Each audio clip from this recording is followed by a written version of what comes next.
believe in peace, but I won't be taken. I will not submit to authority of man. I'm ready to die, but not for a lie. See the signs appear. It's gonna happen here. This is Liberty Underground with Alex Snitker and Adrian Wiley on the 1787 Radio Network. Well, good morning, Tampa Bay, St. Petersburg, Clearwater, and all of the people in St. Louis, Missouri. This is Alex, co-host, Liberty Underground, along with me, working the controls as he's learning more every week, I got to say. I think that he's getting there in understanding how the new system works. I know that all those newfangled switches and levers and buttons can be trouble sometimes. I have no idea what they do. Adrian Wiley, good morning, sir. Good morning, sir. Yeah, I'm getting some serious on-the-job training here, but I do have to say you cut it a little close this morning, and especially after lecturing me on being late to like literally I'm doing the 10-second countdown and you're still not in your chair. Well, that was true. Right. But it wasn't like I wasn't here before. No, but you were just completely inattentive and, you know. Well, other than what you've out just in the now. green room, that's what we got to call it, the green room. Yeah, other than just walking in here, did I miss something? You know, wait a second. That is the argument that I always use. Well, considering that I had pre-set up beforehand, and that's something that you don't do, all of my duties were actually accomplished at that time. So I think we were all right there. Oh, we're going to have this discussion a little later in the show, I think. But why don't you introduce You're wrong. Yeah, and you're wrong. No, you're going to be wrong. You cannot be on both sides of the argument. I'm not on you both are sides. totally on both sides of the No, argument. I'm not. Who is this young lady? Oh, next to me is Hernando's most favorite. Loved.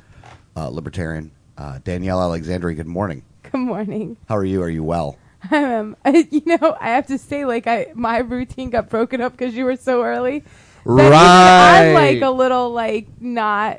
I've been kind of cranky this morning because I didn't get my routine. Okay, we gotta tell this story. Well, no. We got to wait. We got other things to do. No, we've teased it too much. We've got to explain this to the people. We can't. No, leave this people hanging out. understand. I don't think you don't just give it a no. I don't think they understand the dynamics of the actual issue here. All right, we'll hold that off. We'll hold that off. Hold that off. So, I don't know if I have to give you a couple more demerit points for trying to bring it up early this morning. Did you say good morning to our fans listening in Pyongyang? No, I did not. No? I forgot Pyongyang. Special shout out to Kim and the gang out there. Kim and the gang? Yeah.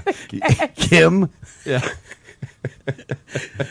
You couldn't even come up with a Pyongyang name, so you just had to go with Kim? Kim Jong-un? Kim Jong-un. Oh. I guess that is a... Yeah, I can hear the sound of the pebble falling off the Grand Canyon as we speak. Now, did you know an interesting fact about North Korea, by the way?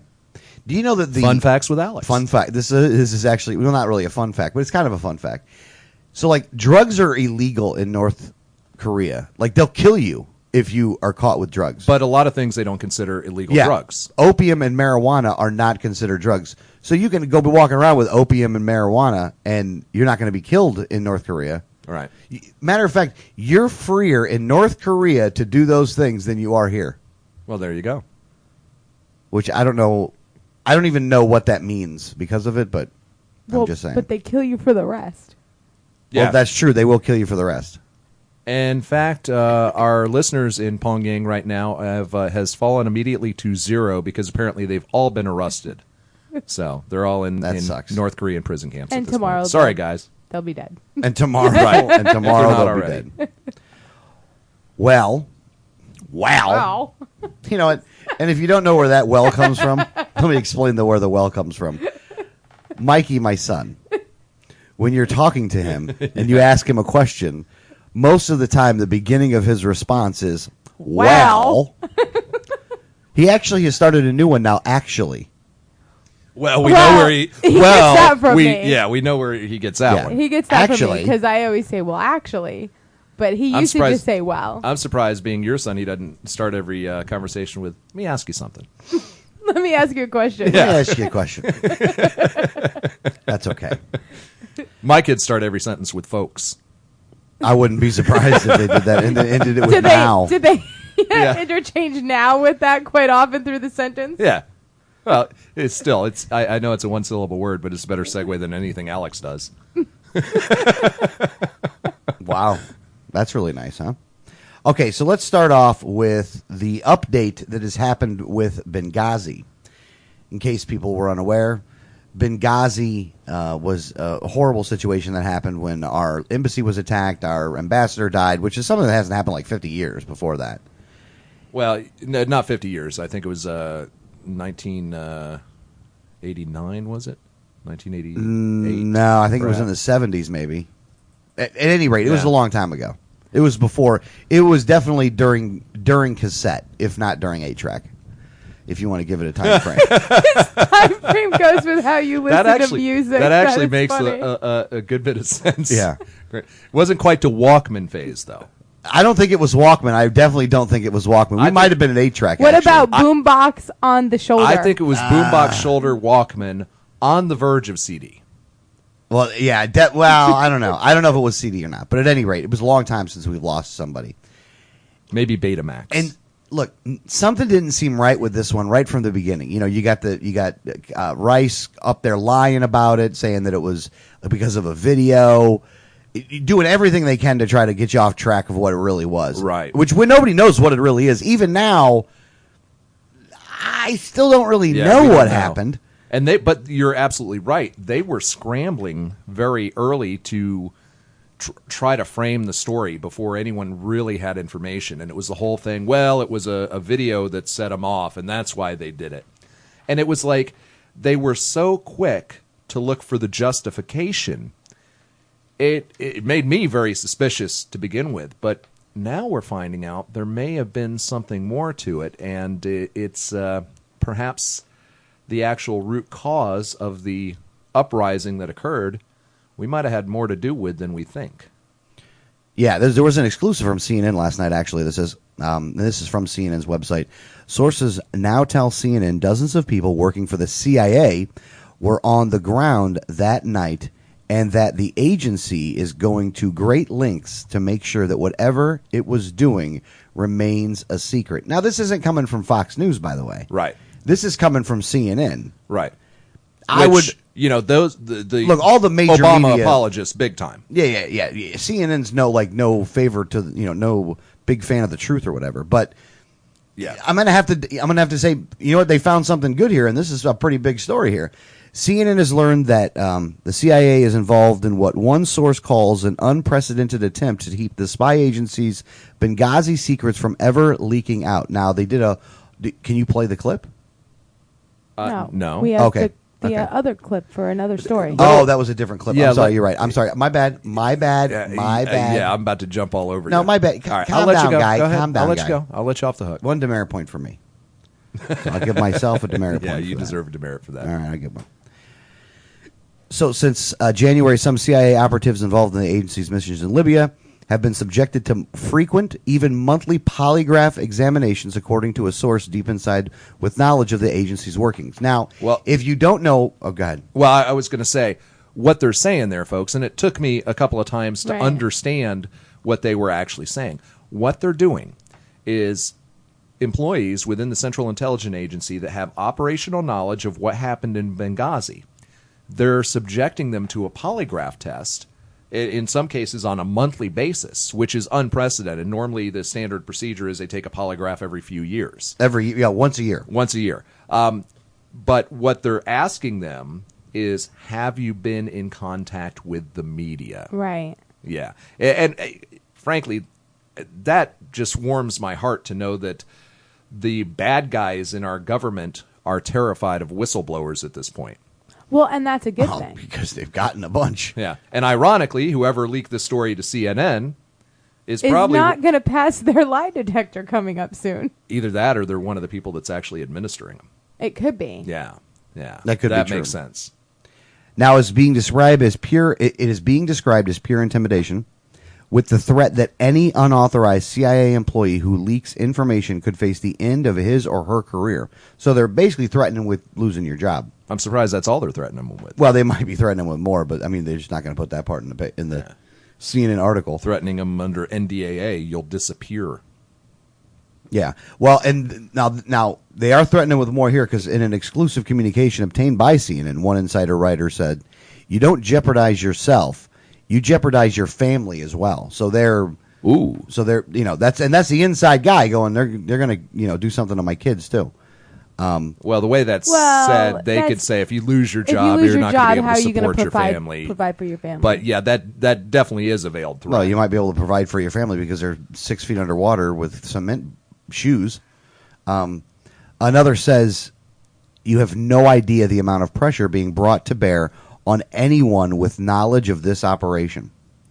So now, when we first started talking about this, we had said that it's a good possibility that this is like a CIA job gone wrong. Right. yeah, we said that right from the beginning. Yeah, right from the beginning. It kinda has to do sounded with the like it. and it has to do with the arms to the troops and all that other kind of stuff. Like it has to do with that, I think. Right. Again, we are purely speculating at this point, though, because nobody knows. We don't know. Yeah. But what we do And know the is CIA is going out of their way to keep it hidden from us, whatever really happened. yeah, because you had the embassy, which was in one place, and then you had basically an agency compound, and they call it something. Yeah, it's like They a call safe it- house type of thing. Well, they called it something else. I don't remember what they called it Yeah, exactly, but Yeah, there's a cool name for it. It was a weird. Like the commissary or something. No, it wasn't like that. I know what you're talking about, but yeah, You're out of your element. I interpreted it as like a safe house, a covert location is what it. Well, implied. probably a place where they waterboard people, but again, we're only speculating as to what they do at these locations. And we'd like to know, so maybe we should allow those CIA people to kind of tell us what they were doing. But at any rate, they're being polygraphed because they want to make sure that they don't talk to anybody. But we're told that this is a fake story. Again, this is the Obama administration comes out and says that this is a fake story. This is a fake scandal. Oh, I hadn't heard that. So the Obama Oh, administration is that what has was said? responded to No, this no. story. They have not responded to this story. Oh, which they story are you responded to talking Benghazi in general, calling it a fake story. I got you. It's a fake. It's there's nothing to see here. Look, it happened. Yeah, move they along. admit that it happened. I mean, they're not Well, admitting. they have to admit it happened. Yeah. People died. I mean, there's families that have lost a loved one. But they're saying that there's a fake outrage about it because nothing, everything that was supposed to come out came out about it. Yeah, Jay Carney sounds more like Officer Barb Brady on this. He's like Baghdad Bob.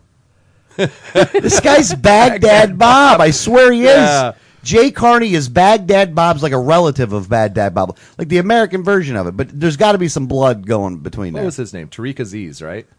I don't remember. Yeah, I always I think call that's his. what it is. I actually Yeah. thought he legally changed his name to Baghdad Bob. Baghdad Bob. That's He was his doing stage USO name. tours for a little while. Wasn't he in the middle of? Didn't he do one with like Taylor Swift and wait a Marky second. Mark and a Funky Bunch? If he had like backup dancers, would it be Baghdad Bob and the Baguettes? I would imagine it probably would be the Baguettes. Yeah. Oh, the Baguettes were cute, man. They were cute, We man. need to find out who his manager is. You know what 'cause they I think used we ought to to bring do? him into town. For You know the what they show. used to do when I'll they wore promote their that. their big burqa? Is it called a burqa? a burqa. Yeah. Like when they wore their burqas, they would actually change the color and have different colored burqas, and then they would do clothing changes where they would they were just kind of switching their own burqas back and forth, but they were wearing different ones, and it was like different orders. And Quick change burqa artists. well, one actually did have a little bit of a controversy and showed a little skin one time because her ankle was exposed. Oh, that's hot. So that was hot. That was hot. Drove people out of their minds. It was amazing. But back to the Benghazi thing. Look, there was some covert operation going on. Well, yeah, they had 37 operatives on the ground. On the ground. And Right- if you got right in 35 that CIA neighborhood. guys, I mean, those CIA guys are supposed to be pretty good. They couldn't handle it. I mean, Well, the CIA actually, not everyone is a James Bond type like you They think. put a Most- bunch of accountants on the ground. Yeah, they're And they're like, I don't know what to do. I only most type. of them are analyst types or no, What are they setting really, up the Fed? Yeah, IT geeks. And what are they stuff setting like up the central bank? that. No, but mean, I will that's- say the first thing it's we a possibility. did. So hold We on. The don't know. first thing we did put in Benghazi or put in Libya was the Central Bank, by the way. Yeah. Just for the record. What a shock there. But That's on record, by the way. It's well documented. Yeah. Did Kurt Nimmo write an Yeah, article? Kurt Nimmo wrote a story on it. I actually do think that Kurt Nimmo did write an article He on it. probably did. But no, so we don't know the assets. We do know, at least according to CNN's anonymous source at this point, Yeah. which I assume that, well, it is CNN. I can't make this assumption, but hopefully they vetted the source and it is a legitimate source, so that they at least know that what they're reporting on is accurate, or at least coming from, for all we know, it could be disinformation, but at least coming from someone who would be in a position to know. Yeah, yeah. But- I will say you brought up actually the big point here. It's so hard to know what's true and what's not true with major outlets like CNN. Oh, yeah. That you do have to question everything that they put out. But it seems like this one would only do them damage Right. if their agenda is to help Obama, because this doesn't help Obama. Well, the question will be, how much legs does this story get? Is this story on the front page of CNN.com? Is this something they're leading with every hour going into the news? Or is this something that they're footnoting? I don't know the answer to they were that talking question. about it a lot. Okay. All right. Yeah. So I don't watch cable news Well, you when know, you, 'cause for any reason. you called and then had said that you had heard about it. yeah, so, I saw the story half hour after it broke. yeah. So we actually did watch it for a little while while we had it on, and they were talking about it quite a bit. Okay, good. It's a plausible scenario, and it's something that everyone kind of alluded to for a while. Is why aren't they telling us anything? Why aren't they answering these questions? And does that mean that it was a CIA thing gone wrong? And to find out that now there were agents and things like that, it's, it kind of almost solidifies that, yes, that's exactly what it was. I mean, at least that's what More it than looks likely, like. yeah. It looks like that. I mean, we'll never know because we weren't there, and we know we're not going to get the truth out of the White House. No. But, I mean, it's a plausible story, and it definitely would answer a lot of the unanswered questions that we've all had. I've had unanswered questions. I That's- want to make that clear right now. I have had unanswered questions. So, you'd like to go up to Jay Carney and go, let me ask you a question. If I went into Jay Carney, I'd no longer be a libertarian. You'd break the nap? He would Off on his violate head. the nap. Yeah. Honestly, Jay Carney's just a tool. I don't necessarily. you know what? I don't like Jay Carney. Let me Oh, tell I you don't why. like him either, Let me but- tell you why I don't like Jay Carney though, because he's snarky. Yeah. Yeah. I'm sick of the snarky. You know what, dude? You're the chief. You're supposed to be the chief guy, the media person. You're supposed to have a little bit more professionalism than that because of your job, and you don't have that. Like, I don't like him because he is Baghdad Bob. Yeah. Shouldn't be. But you know who the best press secretary was, by the way, I think, at least in my opinion? Who? Tony Snow. Yeah. Yeah. Tony Snow was good. I like Tony Snow the best. Too bad he's dead, by the way. He died. Oh, did he really? I didn't know that. Oh yeah, I actually used to listen. He used to have a radio show.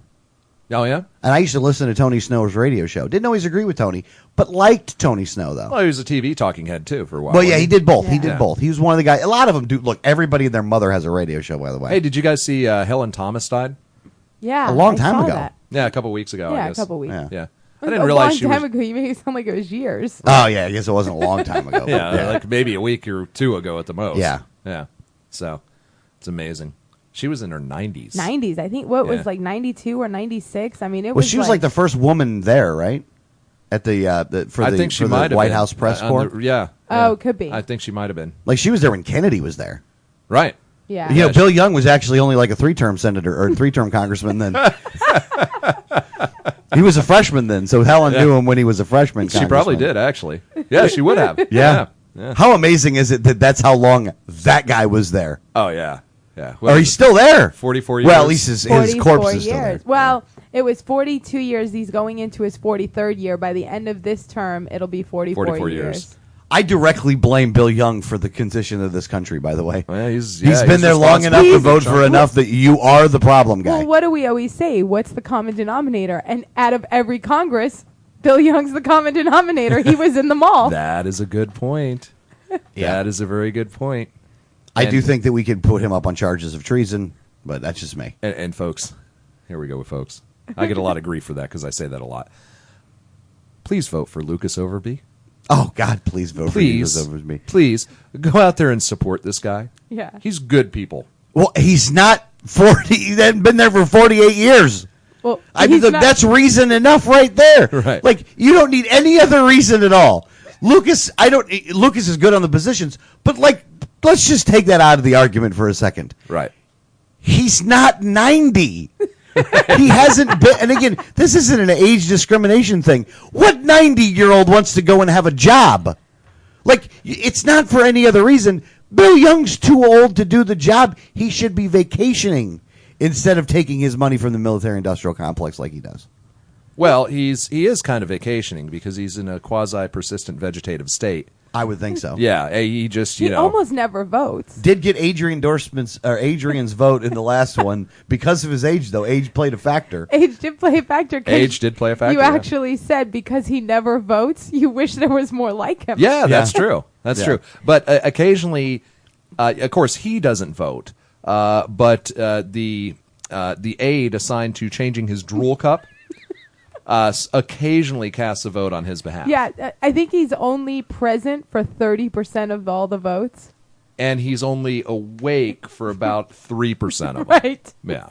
So the rest of the time is nappy time. Nice. That's very happy time. Yeah. He's All got right. his little cot that he keeps Yeah. in there, and he rolls out a little mat. You know, what are you signaling? No, I'm not signaling anything. Well, You're on wasn't me. camera. Everyone can see you signaling. no, that's the big news. What's going on with Benghazi is the big news going on kind of in the country. But we in Florida had kind of some big news break yesterday as well. Well, hang on. Before we move on, and I'm sorry to bust that because that was a clean transition. There's another component to the Benghazi story that we didn't get to. That is, I just heard this morning. They have put out an alert to all the U.S. embassies, and they're going to be closed this Sunday because there is supposedly intelligence about a possible attack on U.S. embassies throughout the Middle East this Sunday. So they're closing all our embassies for one day. Well, then wouldn't they just change wait. the day? That's what that was my immediate thought. It's like, we're going to close our embassies because they were planning to attack on that day. Yeah, really? How hard is it? All right, we're going to postpone until tomorrow. Hey, how many of them are open on a Sunday anyway, though? Well, it's an embassy. It's an embassy, so that they're Always open. there's always I know there's someone always there. somebody there, but that's like, look, 7-Eleven always has somebody there, Right. but not always, not always a bunch more people working the place. It's like the night crew. Well, yeah, and I in mean, some the key people 7-Elevens, probably it's aren't kind of there. like an embassy because you can get a passport in there, you get all kinds of, Social Security card, things You like can that. get, what you can get now? You can get that really flat, long, individually, all open beef jerky and a Slurpee. and a yeah, Slurpee. yeah. Those beef jerkies are too thin. But yeah, I guess, You know what? I like them like that, though. no. All right, go ahead. It's a lot of chewing and not much reward for it. I got you. Yeah. All right, well, that's fine. Well, so and that's Well, speaking about a lot of chewing and not much reward. oh yeah, there we go. We had some big news in the state yesterday, and for a lot of people who listen to the show and follow us on different things, we have been very much against Common Core. Adrian and I actually lobbied against it, went up to Tallahassee with a big group of 150 people to lobby against it. And keep in mind, we do have an international audience, so we're talking about, when we say in the state, we're talking about in the state of Florida where we're based. Oh, right. So, everyone in Pyongyang. Yeah. But no, so And Mogadishu. we've A been lot of fans of Mogadishu. we've been fighting, and we were the first people actually to actually break that Common Core was hidden in another bill. Right. That was effectively a 1787 exclusive. Exclusive. Yeah. So, so we've been kind of on this fight for a while, and there's the education commissioner was Tony Bennett, and Not the singer, by the way. not the singer. Not the singer. Although That the- would have been a lot better. the anything first we couple say is times, I actually did say like, "Wow, I don't know what he knows about education," but. Yeah. Yeah, this is not a rant on Tony Bennett, the singer. Just let you know. Yeah, so Tony Bennett, the singer, not involved. Tony Bennett, the guy from Indiana, who in Indiana you're elected as the education commissioner. You're Right. not appointed. Right. And in Indiana, he was big on Common Core, and he was voted out. I mean, the people of Indiana were like, "We don't want Common Core, and if you want Right. it, you're done." Well, there was another reason he was voted out, but we'll get to that. Earlier this week, just a few days ago, I think it was Monday or Tuesday, a story came out that when he was in Indiana, he implemented the same grading system that we have here for our schools. He implemented it here. He implemented it in Indiana, where basically they grade the schools every year just to, gauge where they're at. They call it, for accountability. It's a comparable to the FCAT scores. Right. So, and you get like an A through F, and all the schools get graded. Well, in Indiana, the story came out this week that when he was there, some charter schools in Indiana are actually run by a very large GOP donor. And those schools one year actually did drop in grade. They went from A schools to C schools or D. And Tony Bennett went to his staff, and there's a lot of memos and emails that have now been released that he was saying, well, we can't have that. That would be very bad for that school, and we're reporting it as an A. And it would be bad for his campaign contributions. Right. And because those schools, again, were owned by big GOP donors. Right. These were very large GOP donors, and you're right, he was an elected official, so, big donors is what you need. And so he, kind of fudged the books a little and told his staff, we're not reporting that. Wait a second. I don't know about fudge the books.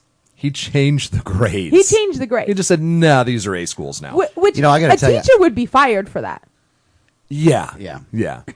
I don't like the insinuations you guys are bringing up, by the way. Maybe he sent him over some extra credit to get their grade up. Can you do some summer school? Yeah. Well, no, the extra credit is, can you write a bigger check? Bigger check. Right. So this was kind of a big thing that came out, and several groups around the state who have been fighting Common Core all put out things to their people saying, another part of this is he actually did this in Florida, but not just for large GOP donors. He actually implemented a system that a school could not fall more than 2 grades. Yeah, it's systemic in the system. He basically set up a rule like this. Right. So, But he violated that rule, too. Right, he did. But Because these were the ones that fell from an A to a C, and he changed them back to A's. right. No. This happened in Indiana. This Right. didn't happen Yeah, here. that's what I'm talking about. Right. Oh. But in Florida, he had kind of done the same thing and was getting a lot of heat before this Indiana story came out. Because there was schools in Florida that had gotten A's and had dropped down to F's and were being reported as C's. Right. Now, this wasn't only for GOP donors. It was all schools. And so he was getting a lot of heat for that. Then the Indiana story came out that said basically if you had if you gave the GOP enough money, he'd just change your grade regardless. He wouldn't even make special rules. He'd just change it. Those were always my favorite teachers. But so hey, teacher, here's a 20. I got an A, didn't I? So a lot of different groups around the state all put out to their people that this guy needs to be fired. Now, the Libertarian Party of Florida did as well. As soon as we heard the Right. story, we were putting it out that this is someone who needs to... This should not be the person running our school system for our children. Well, in addition, he's a huge proponent of Common Core, which Right. is Which horrible. is horrible. Yeah, For our schools. And what you saw across the state of Florida was very uncoordinated, coordinated effort. Yeah. Yeah, it was. It was, and we do coordinate a lot of efforts like this, but this time it was totally organic and independent. And I would have to say that the 10th Amendment Center was really the one that They- laid the groundwork for everything to happen. They had a great tool where you could go onto their website and send your legislator an email. Very quickly. You could do it right through their site, and it would send it right away. Well, it's Liberty Action Central, but it's not them, but it's... But it's it runs through their site. Okay. And they were the ones promoting that. So they had this great tool that you could use, and everyone kind of jumped on board with that and was like, here's a great way to send your legislators a message that we want Tony Bennett to resign or be fired. And within hours, everybody's telling their groups. The LPF put one out, Campaign for Liberty put it out, the 10th Amendment Center, the Floridians Against Common Core. Yeah, Floridians Against Common Core. The effort kind of went viral quickly. Yeah, it was, 6 or 7 Liberty groups around the state all put this out and said, hey, the 10th Amendment Center has a great tool. If you don't want to use theirs, just start sending letters. This guy should resign. Within hours, I had heard rumblings that he was going to put in his resignation on Tuesday.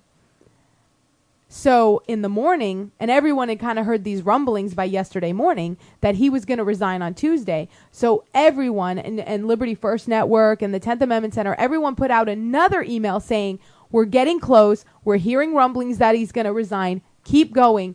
And within 3 hours of that, he resigned. Yeah. Well, I think there's one part of the story that you missed, though, is that to show you how much this did have an impact, Rick Scott came out early, just before he resigned, saying that he fully supported him. Right.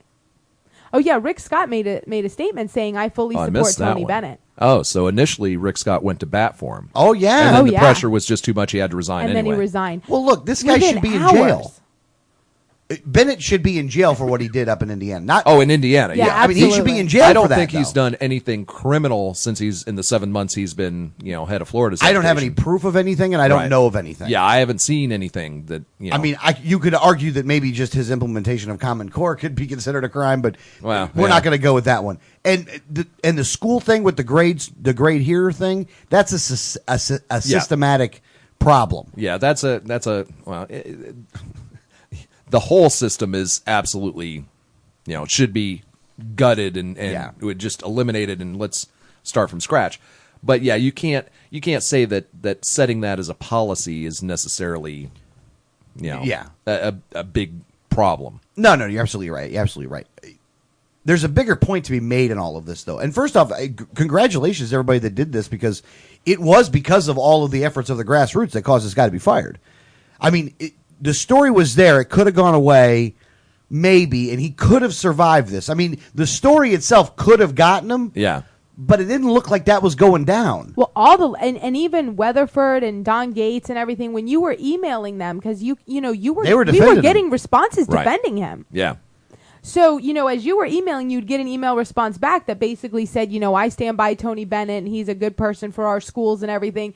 So it's not like anyone in the legislature was taking this story and saying, well, we're looking into it. Well, but They you were- never know. You never know. They weren't might have been, publicly They weren't saying public- that. publicly they saying might that. have been publicly defending him and things like that, but by the same token, in the back room, they're telling him, "Hey, you're causing too much heat. Resign." But if they wanted this then story, again, it may have been on him too. if they wanted the story to go away, Right. what do you say? Oh no, I fully support him. There's no credibility to that.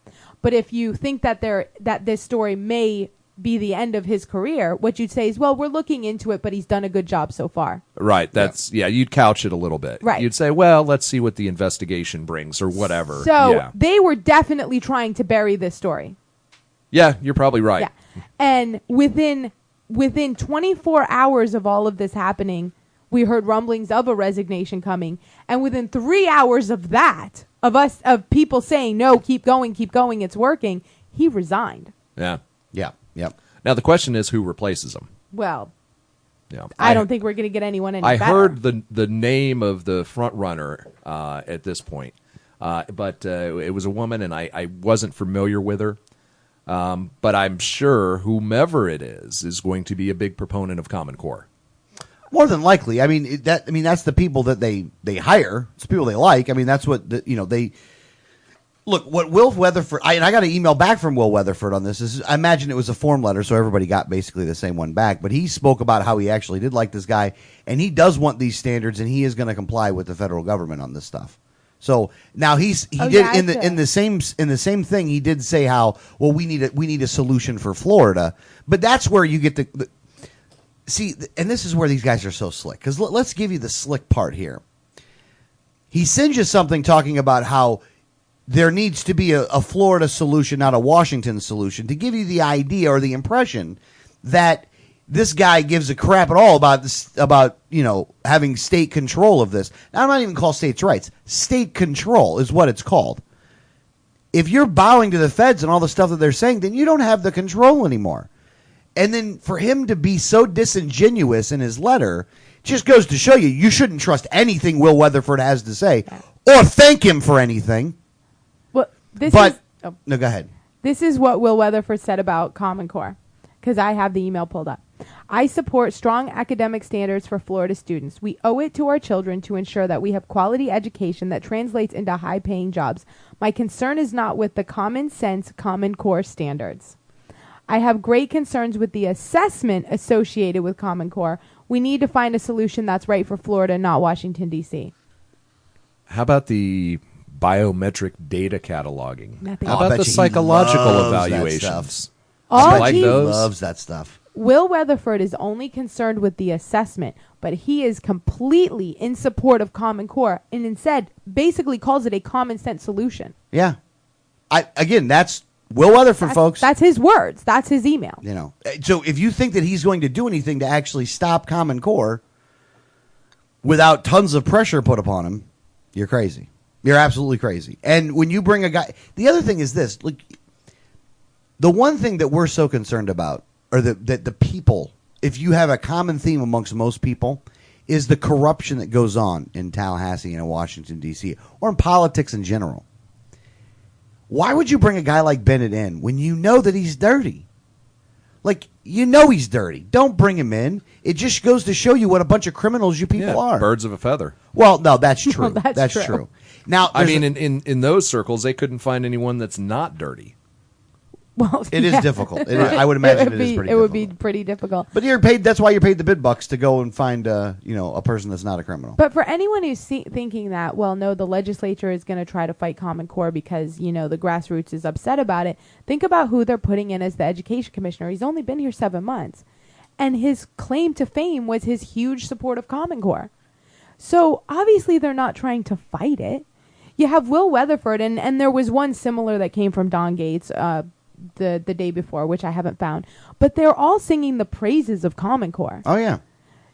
So they may not want to be in the assessment, grouping, but they want to have the standards. They Well, like with- Common Core. Will Weatherford probably doesn't like it because there's a potential for some of his donors who own charter schools to potentially get a bad grade. Well, and that's what Yeah. it is because the assessments start being done outside of the state. Right. So the grading system can't be They can't change manipulated. it.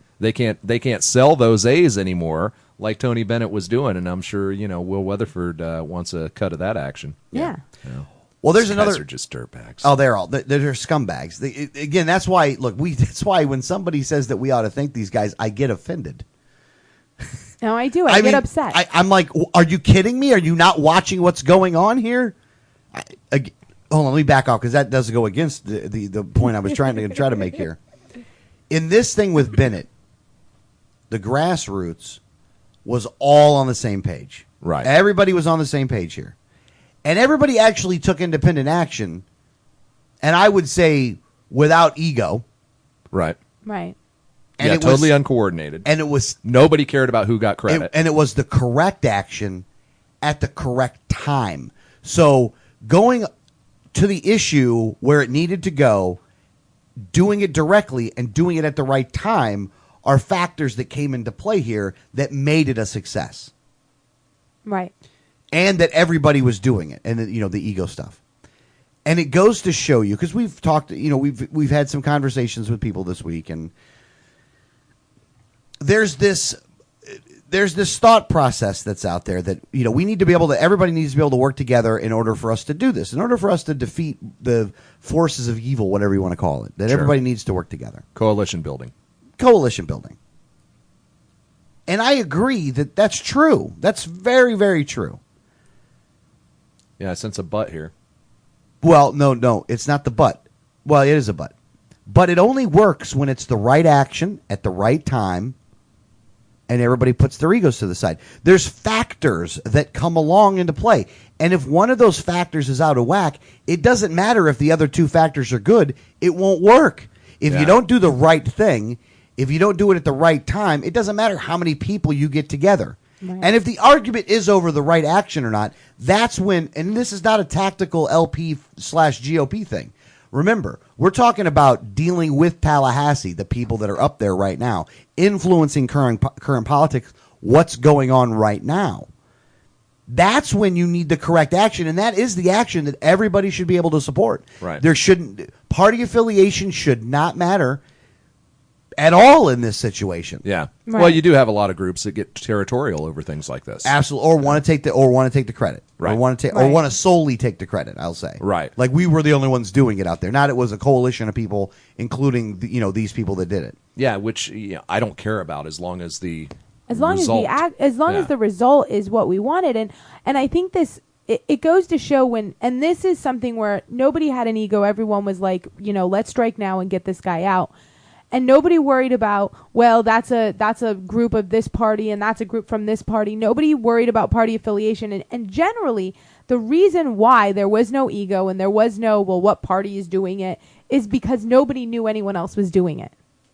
So, but it was amazingly effective. Within hours, we got the result that was needed. And I don't think you'll get that every time, by the way. But I think that you'll win more than you'll lose that way. Right. Well, there had to be another factor in play here, and I don't know if there was more to be exposed on Bennett, or if the guys just got thin skin. I wouldn't think so. But some people just have thin skin. Well, I think that it had to look. They got to get this. They want to get this Common Core thing through. Right. So if they can, and Bennett, honestly, like I said, Bennett should be in jail for what he did in Indiana. Well, it's going to be interesting to see if he gets a golden parachute out of this. If he gets, placement somewhere else or some other appointment or something like that. Yeah, we'll see. I don't think it'll be anything in Florida or Indiana. I think they'll move him like the Oregon. They'll move him to another state. But I think that the pressure that was put on, even if there's more to the story, and there probably is, the pressure that was put on by all of these groups definitely made them say, hey, we can't bury this. We can't push this under the rug. And they're going to keep coming after this. So you have to resign. So, and I think in that shows how effective all of these groups are if they would work together. But to work together, there can't be we're going to be at the top of the bill. We're going to get the credit for it. Or, you're from another party, so we don't want to work with you. Or, this wasn't done through any political party. It was just done with grassroots activists taking action at the right time. And I think that we can see by the effectiveness, if we could do that more often, we could be making a lot more wins for liberty in the legislature. Yeah, the influencing current politic thing, which is the one argument that a lot of people that are on the pro GOP side would have. Their reason for being in the GOP in their mind is what they say to people is, well, we're influencing policy or we're influencing politics or whatever. Yeah. Which, again, really? I understand. I share the wantingness to influence things. That's why I go to city council and county commission and deal with the people in Tallahassee. I understand that concept and am applying the proper method in which to do it. Now, again, the proper method is not because I made it up or I came up with it. I'm not the inventor of the idea.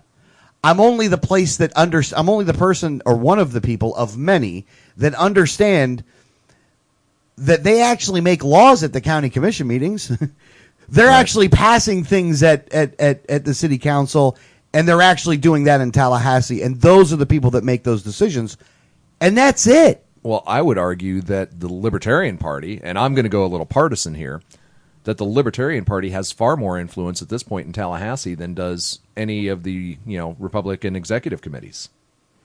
Well, I mean, I definitely think that we've seen that the RPOF itself had actually put out a resolution against Common Core. The RNC, which has been totally ignored by all the Republican politicians in Tallahassee. The RNC put out a resolution against Common Core, which has been completely ignored by all the Republicans in Congress, with a very few exceptions. Right. So we've seen the Republican Party policy-wise come out against it. But their people in office are just ignoring that. Yeah. When you got a bunch of grassroots activists together to take action, it didn't matter. Nobody was saying, hey, I'm a Republican and I want you to fight. I want Tony Bennett's resignation, or hey, I'm a Libertarian. Nobody knew. Nobody cared. It wasn't a partisan thing. It was the action that meant something. Yeah, because I'm sure that there were a ton of people that were Republicans that were involved in that. Absolutely. A ton. And you know what? You got something accomplished. And maybe this, and again, I'm being nice and probably a little bit of a dick at the same time when I'm saying this. But maybe now you'll understand the point we're trying to make to you when it's like, look, if you're looking to influence things, then we know how to do that. We're trying to do that. We'd love your help on some of these things where you're not there. But here's the thing. There's a certain percentage of people that are at the county commission meetings, and are at the city council meetings. And you know what? Those people are a lot, if you're looking at percentages of people, there's a lot more people that were considered Tea Party people who are actually at those things now. Where the other part of the movement, which was the people maybe from the Ron Paul campaign, not nearly as many of those people are actually involved in the county commission meetings and the city council meetings, which is actually why the Libertarian Party as a political organization is actually getting more people from the Tea Party now than from the Ron Paul people. Yeah. But more than even the Ron Paul people, because those people are set on a path. And there is no detracting from that path. Right. And that is RAND 2016. And that is RAND 2016. Or influencing the policy of the Republican Party. Or influencing policy. Taking over the Republican Party. But which ain't again, gonna happen. that's not where the money makes the decision anyway. But again, I wanted to use it as a unity story, not necessarily to go all one way or another on it and to get too mad about it. But I do want you to understand that it's a little tough love, because it's like, okay, look, guy, we're showing you. Right. You know, you're talking to politicians, you're getting bad facts from them, and you're believing those bad facts before you'll believe us. Are you crazy? You know what I mean? That's insane right there. You got to not do that. So, at any rate.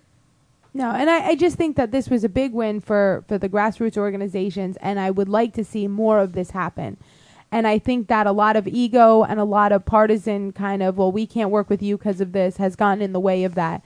And I would hope that this scenario and what happened with Tony Bennett will really put out to all of these groups that we can win, we can change things, but we have to stop fighting like we have been, and it has to not be about the party anymore. Well, I don't know how much we've actually been fighting. That is an undertone. There is an undertone between some of the groups, whether to do it in the Libertarian Party or whether to do it in the Republican Party. But on a lot of issues that matter, I think there's a lot of cohesion. No, I think that there's been a lot of calls to action that have been ignored by other groups because it came from one side or another. And that absolutely has happened. It happened both ways too. And, I wouldn't say. Are you sure it's not the issue? No. Really? No. It's been, well, we're not gonna, it's coming from them. We're not going to promote that. We're not going to promote that because it came from them. Now, were they issues like this, or were they events? Okay, no, so these were calls to action. These were calls to actions on issues that. Yeah. Now that I think it through, I can think. And of you a couple know of that there examples. has been. Yeah, I can think of a couple of examples. But maybe this will be the thing that gets everybody to realize, it gets them all on the same page. Like, maybe this issue is the one that can do that, and it's possible. I don't know if it's going to happen or not. It may, and it does cause me to want to make sure that I extend an olive branch in case people are going to try to accuse me of being the one that would try to stop it. So I'll definitely extend the olive branch out there. We'll see what happens. Try to get past some of the chips that I have on my shoulder. Look, right.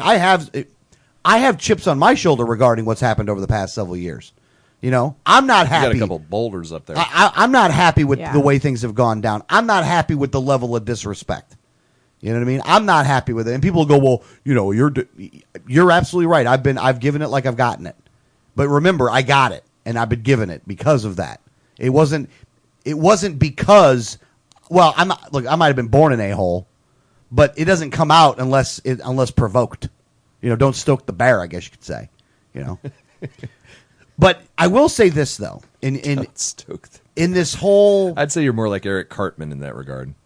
I will stab you with a pen. Respect my authority. You will respect my authority.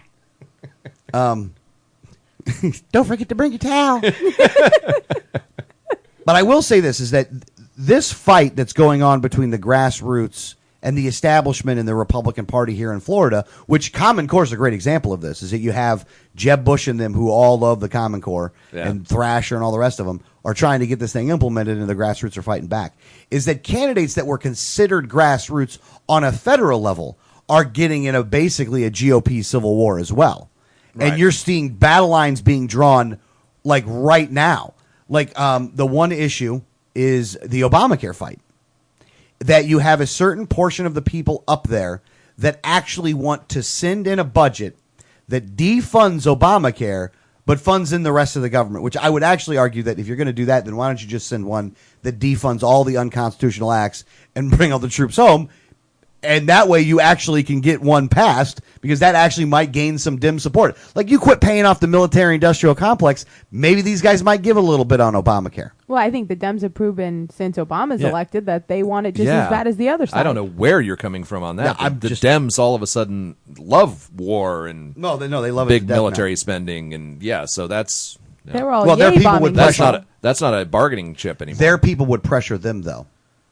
Apparently Yes. not. No, I haven't heard their people pressuring them. But I think if there was action that could be taken, like if people were, I think that if it got out in the media that there was a budget that would stop funding this, I think that the left grassroots activists would jump all over it. I'm not so sure. I'm really not. The ones that I personally, that we have contact with here would. It seemed like the honest ones on would. a The honest handful of ones. issues, the left has gone completely to sleep. Yeah. Now, one guy, and I know this guy's wrong on foreign policy. Like, I know he's not good on foreign policy. But, man, he's good in so many other places. It's not even funny. Is Ted Cruz.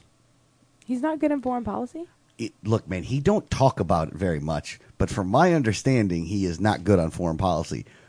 But he won't go against Rand when talking about it. Hey, when's the last time you heard Cruz talk about foreign policy? Well, that's why I didn't know if he was good or bad on it, because I don't really hear him talk about it. He's bad on it. He can't be good on it. Well, here's the thing. Again, I still don't know for sure because I still can't find anything definitive out about Ted Cruz when it comes to the foreign policy part. But at any rate, Ted Cruz is one of the leaders in this trying to defund Obamacare.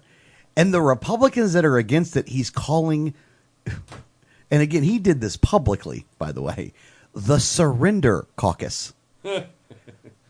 The Surrender Caucus. Like, wow. And this really is causing a big, it's a big problem in the party itself. Like, you have this big fight going on. Now, again, this is a fight between politicians. It's not a fight in the grassroots. So when you go, this is why we need to be in the GOP more than ever, this is not a reason for that because Ted Cruz winning or losing this thing has more to do with the media than it has to do with anybody else. Okay. Ted Cruz, actually very bad on foreign policy, by the way. Yeah. What'd you find out? I'm just reading through some headlines, but it's Ted Cruz blasts Obama for weak foreign policy, commends pro-Israel, whatever. I'm done. Again, I don't know exactly where he's at all the way on foreign policy, but he's good on some other stuff. It's almost like Grayson. Like, Grayson sucks on 80% of the stuff, right? But then there's some stuff that Grayson's good on, like the Fed and foreign policy and stuff. Like, you're like, oh, man, that guy's great on that. Yeah. And even some solutions that he's come up with, I thought were not necessarily the worst solutions in the world. Ooh, they always seem to have a communist underpinning. Oh, no. I will tell you. I will tell you the one that I'm thinking of or referring to. When he did the tax code, he said nobody pays taxes below $35,000. Like, nobody does. Your first $35,000, you don't pay taxes for. Like, that was the remake of the tax code. That's No. if we're going to stick to an income tax, I would say that's reasonable. Comparative to what you're looking at right now, that was reasonable. It's better than what we have, but it's Because all the deductions were gone then at that point. right. Yeah. So it was going to be a flat thing. Even poor people with poor people deductions, you don't get none of those. Now, because of Cruz, this is because of Ted Cruz coming out taunting Republicans, saying that we're gonna defund Obamacare. This is the only position you want to take. A lot of people going against him on that. Now you have what I consider to be the next stage in the attack of the media. Attack on whom? Attack on Ted. The attack right now is on Ted Cruz, Rand Paul, Mike Lee. Oh, okay. All right. This is done by Chris Matthews, which I know a lot of people are going to go, well, look, Chris Matthews is crazy. He doesn't, Chris Matthews doesn't matter. Chris Matthews matters. And I'm going to tell you why Chris Matthews matters. Because he's a canary in the mine shaft. And since MSNBC is DNC headquarters. Right. And there's no even getting around that one. I mean, again. Oh, yeah. I'm going to show you we'll talk about another story later on that solidifies the whole deal. It's the White House press office trial balloon field. Yeah. I'm surprised that the press secretary isn't just an MSNBC reporter. He might as well be. Well, he'll be like a contributor. Well, that's after what I'm this. saying. Like, why aren't press conferences just like like nightly news on MSNBC? Hold on. Yeah, exactly. Let's make sure to be an equal opportunity offender here. Fox News, Dana Perino, former press secretary for George W. Bush. Oh, yeah. I don't want to think like I'm giving Fox a pass here. No. Oh, Dana yeah. Perino works. She's on the 5, guys. I Yeah. mean, come on now. Yeah, Fox News we know is the RNC propaganda headquarters of the RNC. MSNBC is propaganda of the DNC, and CNN is just one step in from MSNBC. Yeah. Yeah. I would sometimes they're a little equate them fairer. better than MSNBC for sure, though. Well, they they're got some extra markedly points better. for running that Benghazi They're story. markedly better. Yeah. So Cruz comes, or so Chris Matthews comes out, and we're going to play the clip here in a second. So Chris Matthews comes out and calls Ted Cruz, Rand Paul, and Mike Lee political terrorists. Again, I believe that this is the media now completely trying to criminalize what guys like Ted Cruz, Rand Paul, and Mike Lee are saying. Well, I kind of like the turn of phrase. So we can have the surrender caucus on one side and the terror caucus on the other. I think that pretty much sums up the. I actually think the the surrender RNC. caucus is actually the terror caucus too, though. But that's for different reasons. Well, I think the entire, both parties are the terror caucus as far as I'm concerned. Right. let's play They're this. terrorizing the hell out of us. Yeah, let's play this clip so people can see it, though. All right. So the people can hear this for themselves. This is Chris Matthews, by the way. I'm just trying But to. first, the GOP at war with itself. Ted Cruz is going after fellow Republicans for not supporting a government shutdown over Obamacare. Let's just say he's a political terrorist on this one. Finally, let me finish with the political terrorists of the right. I'm going to talk about them. Their names are Cruz, Paul, and Lee. This is more than just obstructionism. This is political terrorism. It's a strategy of mass destruction and demolition with the hope that after the rubble is settled, they'll be the only ones left around to pick up the pieces. David Axelrod, an MSNBC political analyst and Democratic strategist, and Steve Schmidt is a Republican strategist. David, first, your view. I believe it's terrorism. I also am uncomfortable with the word only out of respect for the victims of violent terrorists. Out of the same And respect, that's I why make the when point political. I've used the term political terrorist. I will continue to use it. I didn't hear him say political terrorists. Boy, he's really hammering that home, isn't he? Wow. No. Yeah. This I'll tell you why. I'm going to tell you why he's doing it. By the way, there's a bigger point to be made here. One, they do want to criminalize this because they want to view it as a crime if you want to close down any of the unconstitutional offices. Which even Rand Paul, Mike Lee, and Ted Cruz, they would.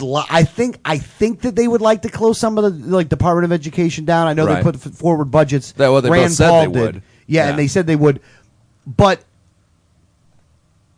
they're not. They're willing to be pragmatic, I think, at the same time about it. One of the reasons we don't like, not necessarily a fan of Rand Paul, Mike Lee, or Ted Cruz, even though I like them on some stuff, they still irk me in some other areas because I think that they play around too much with these guys. Well, let me ask you this, to steal a phrase from you. So you think, now see, when I heard these clips, or I didn't hear all of them that we just heard, but I heard him say that on one occasion. You think that Chris Matthews is not just, using a metaphor, doing a turn of phrase. You think that he has an objective to actually try to definitively call what these guys are doing real terrorism, as in what they're doing is criminal and should be subject to real prosecution. I interpreted it as just, it's rhetoric. He's just ratcheting up the rhetoric a little bit.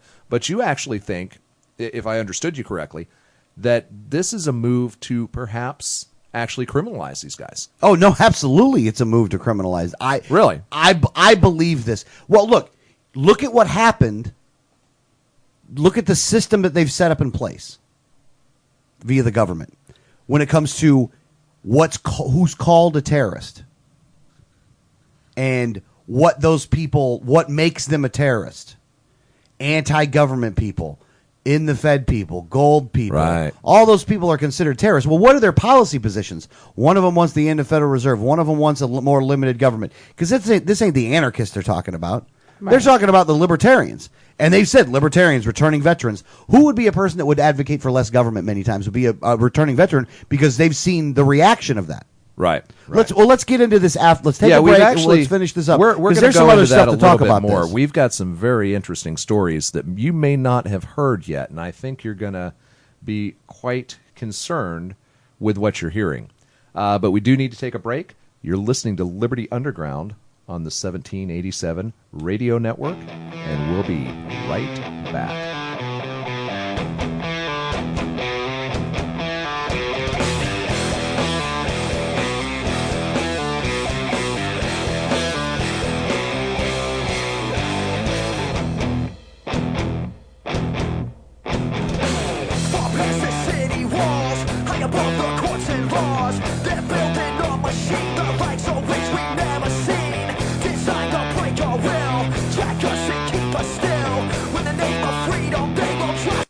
Greetings from Vitaline Incorporated, a Florida corporation based in Clearwater, Florida. This year, Vitaline Incorporated celebrates 26 years serving the medical community with associates around the state. How do they do it? Simply put, Vitaline Incorporated meets their medical needs by providing high-tech instrumentation and respiratory care with focused accessories to hospitals, long-term care facilities, durable medical equipment dealers, and physicians' practices. Our products are on display at VitaLineInc.com. Please visit us on the web for details on the products and services we offer.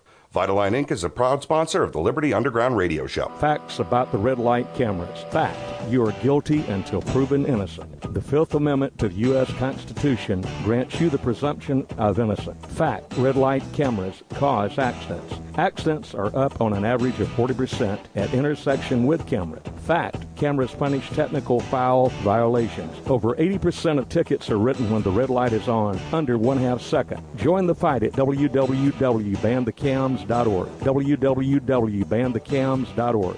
New technology is being unveiled by the 1787 Radio Network. The Liberty Underground Show is offering you, our sponsors, special rates on subliminal advertising. You will buy advertising from us. Studies show that subliminal advertising is 8,412% more effective than standard radio ads. You will write us a check today. Call 1-800-575-1787 today. Call it now, right now. For more information on your sponsorship opportunities, that's 1-800-575-1787 to get your ad running today. At Auto Body Unlimited, they work with their hands and heart to provide outstanding high-quality work and customer service. They specialize in European automobile collision repair work and refinish. At Auto Body Unlimited, they bring your car up to manufacturer standards, or they will buy your car back. They have dedicated equipment and use the same processes and paint that you would get from the factory. At Auto Body Unlimited, they don't work for the insurance company, they work for you. Auto Body Unlimited is located at 1300 Sunset Point Road in Clearwater. Call 727-443-4041 or on the web at autobodyunlimited.com. Visit Auto Body Unlimited for all of your repair needs. They work for you. You know Going Postal offers shipping with UPS, FedEx, and DHL International, and they're a full-service post office. And Going Postal is not just your one-stop shop for shipping. They offer copying, laminating, faxing, packaging, and they even have a notary public service. Visit our friends at Going Postal at the following convenient locations: Palm Harbor at the corner of Tampa Road and County Road 1 in the Sweet Bay Plaza, St. Pete on 66th Street just south of Tyrone Boulevard near Publix, and be sure to visit their newest location at 35595 US 19 North at Alderman Road next to Publix in Palm Harbor. You know the system is broken and you hear over and over again about the issues. Are you tired of attending monthly meetings, hearing about the problems, but never hearing about the solutions? Do you want to know how to be effective as an activist? The Neighborhood Project is a step-by-step plan on how you can restore the Republic, starting in your own community. This book was written to show you as an individual how to obtain and keep real political power in your own neighborhood and how this method is vital to restoring honest leadership at every level of government. This book is not reinventing the wheel. It is to show you how to pick up the wheel and use it. Go to 1787network.com and click on the Neighborhood Project logo to pre-order the book before our February 8th release. All pre-orders also include the Neighborhood Project workbook for free. The Neighborhood Project, your way to restore the Republic. Liberty starts with a like. Facebook.com/Liberty Underground.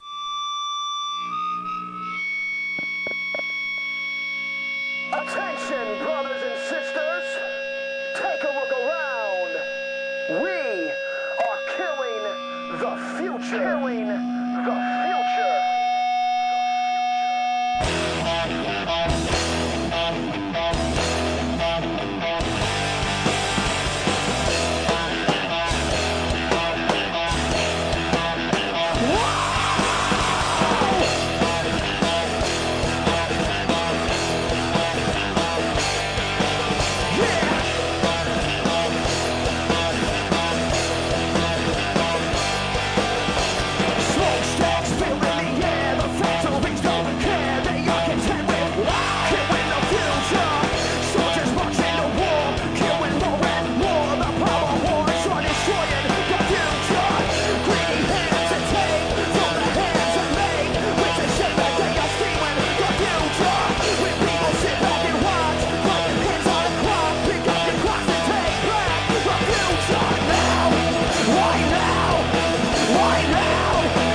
Welcome back to hour number 2, Liberty Underground Show.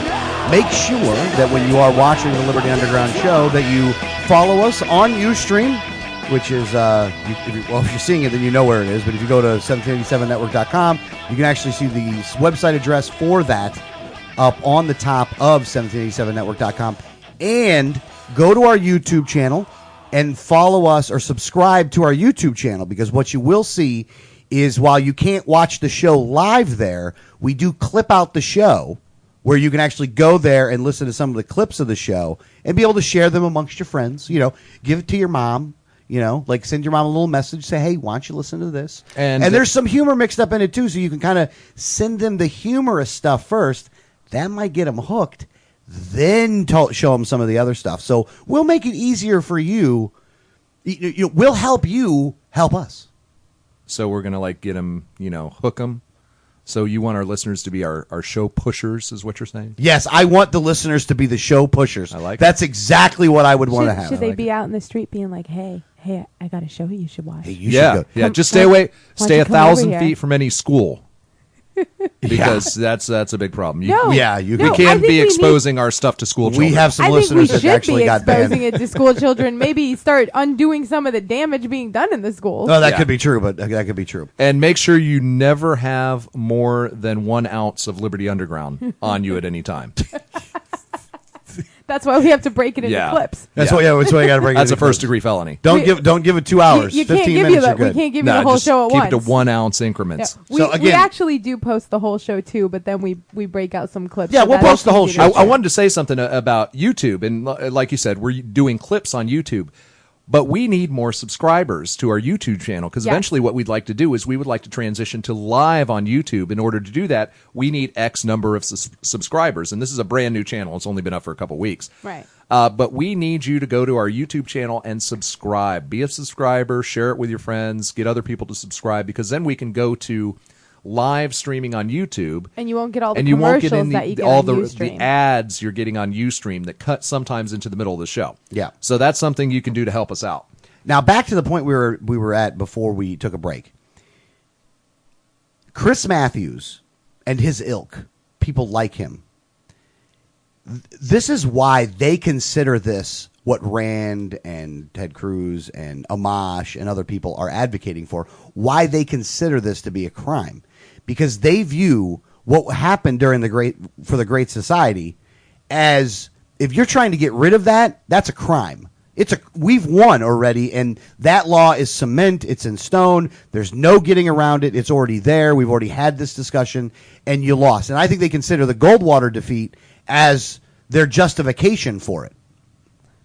I think a lot of things are placed on the Goldwater defeat, just in general, and they shouldn't have been. Right. I mean, not, and I think that the Goldwater defeat is used so often as well. We can't, be more for liberty because Goldwater got defeated, and it was a different time then than now. And I just don't think you can say that one person's loss means that policy can't be more the way we're supposed to be, and the way the founders envisioned. Well, not to mention, since that time, we've drifted so much farther towards totalitarianism. I mean, there was always the economic tyranny going on at the time of Goldwater. Right. But it wasn't this overwhelming police state that we're seeing today. Yeah, I just think it's a completely different time, that even using that in comparison is just disingenuous. Yeah. But it's going back to what Chris Matthews said, and we were talking about before the break. You are saying that Chris Matthews is actually trying to stigmatize Rand Paul, Ted Cruz, and other libertarian-leaning politicians as actual terrorists. And the more I think about it, the more I think that there may be some legitimate truth to that. And, I want to take a minute and read some of the things that, according to your government, makes you a domestic extremist. And some of those things are if you are alternative media. And the definition for that is a term used to describe various information sources that provide a forum for interpretations of events and issues that differ radically from those presented in the mass media products and outlets. Mm-hmm. That's so us. That's us. Yeah. Anti-immigration extremism. A movement of groups or individuals who are vehemently opposed to illegal immigration, particularly along the U.S. southwest border with Mexico, and who have been known to advocate or engage in criminal activity and plot acts of violence and terrorism to advance their extremist goals. They are highly critical of the government's response to illegal immigration and oppose government programs that are designed to extend rights to illegal aliens, such as issuing driver's licenses or national identification cards and providing in-state tuition, medical benefits, or public education. So because you don't want don't want illegal immigrants to be able to get money from the government, that makes you a terrorist. That makes you according to the Department of Homeland Security lexicon on domestic extremism, that makes you a potentially violent anti-government group or individual. See, at first, it wasn't describing us, and then it went into describing us. Yeah, the first part of that I would probably take exception with. But, the second part of that, absolutely. That's us. Green anarchism. Now, this is something that we're not necessarily, but we know people who are. Right. A movement of groups or individuals who combine anarchist ideology with the environmental focus. They advocate a return to a pre-industrial agrarian society, often through acts of violence or terrorism. So, how many of those do you really hear about, by the way? Well, I do know a lot of people who are going back to nature. Oh, no. How many do you hear about with acts of violence? Yeah, you don't. You don't. When's the last time you heard that? Well, when's the last time you heard an anti-illegal immigration group becoming violent?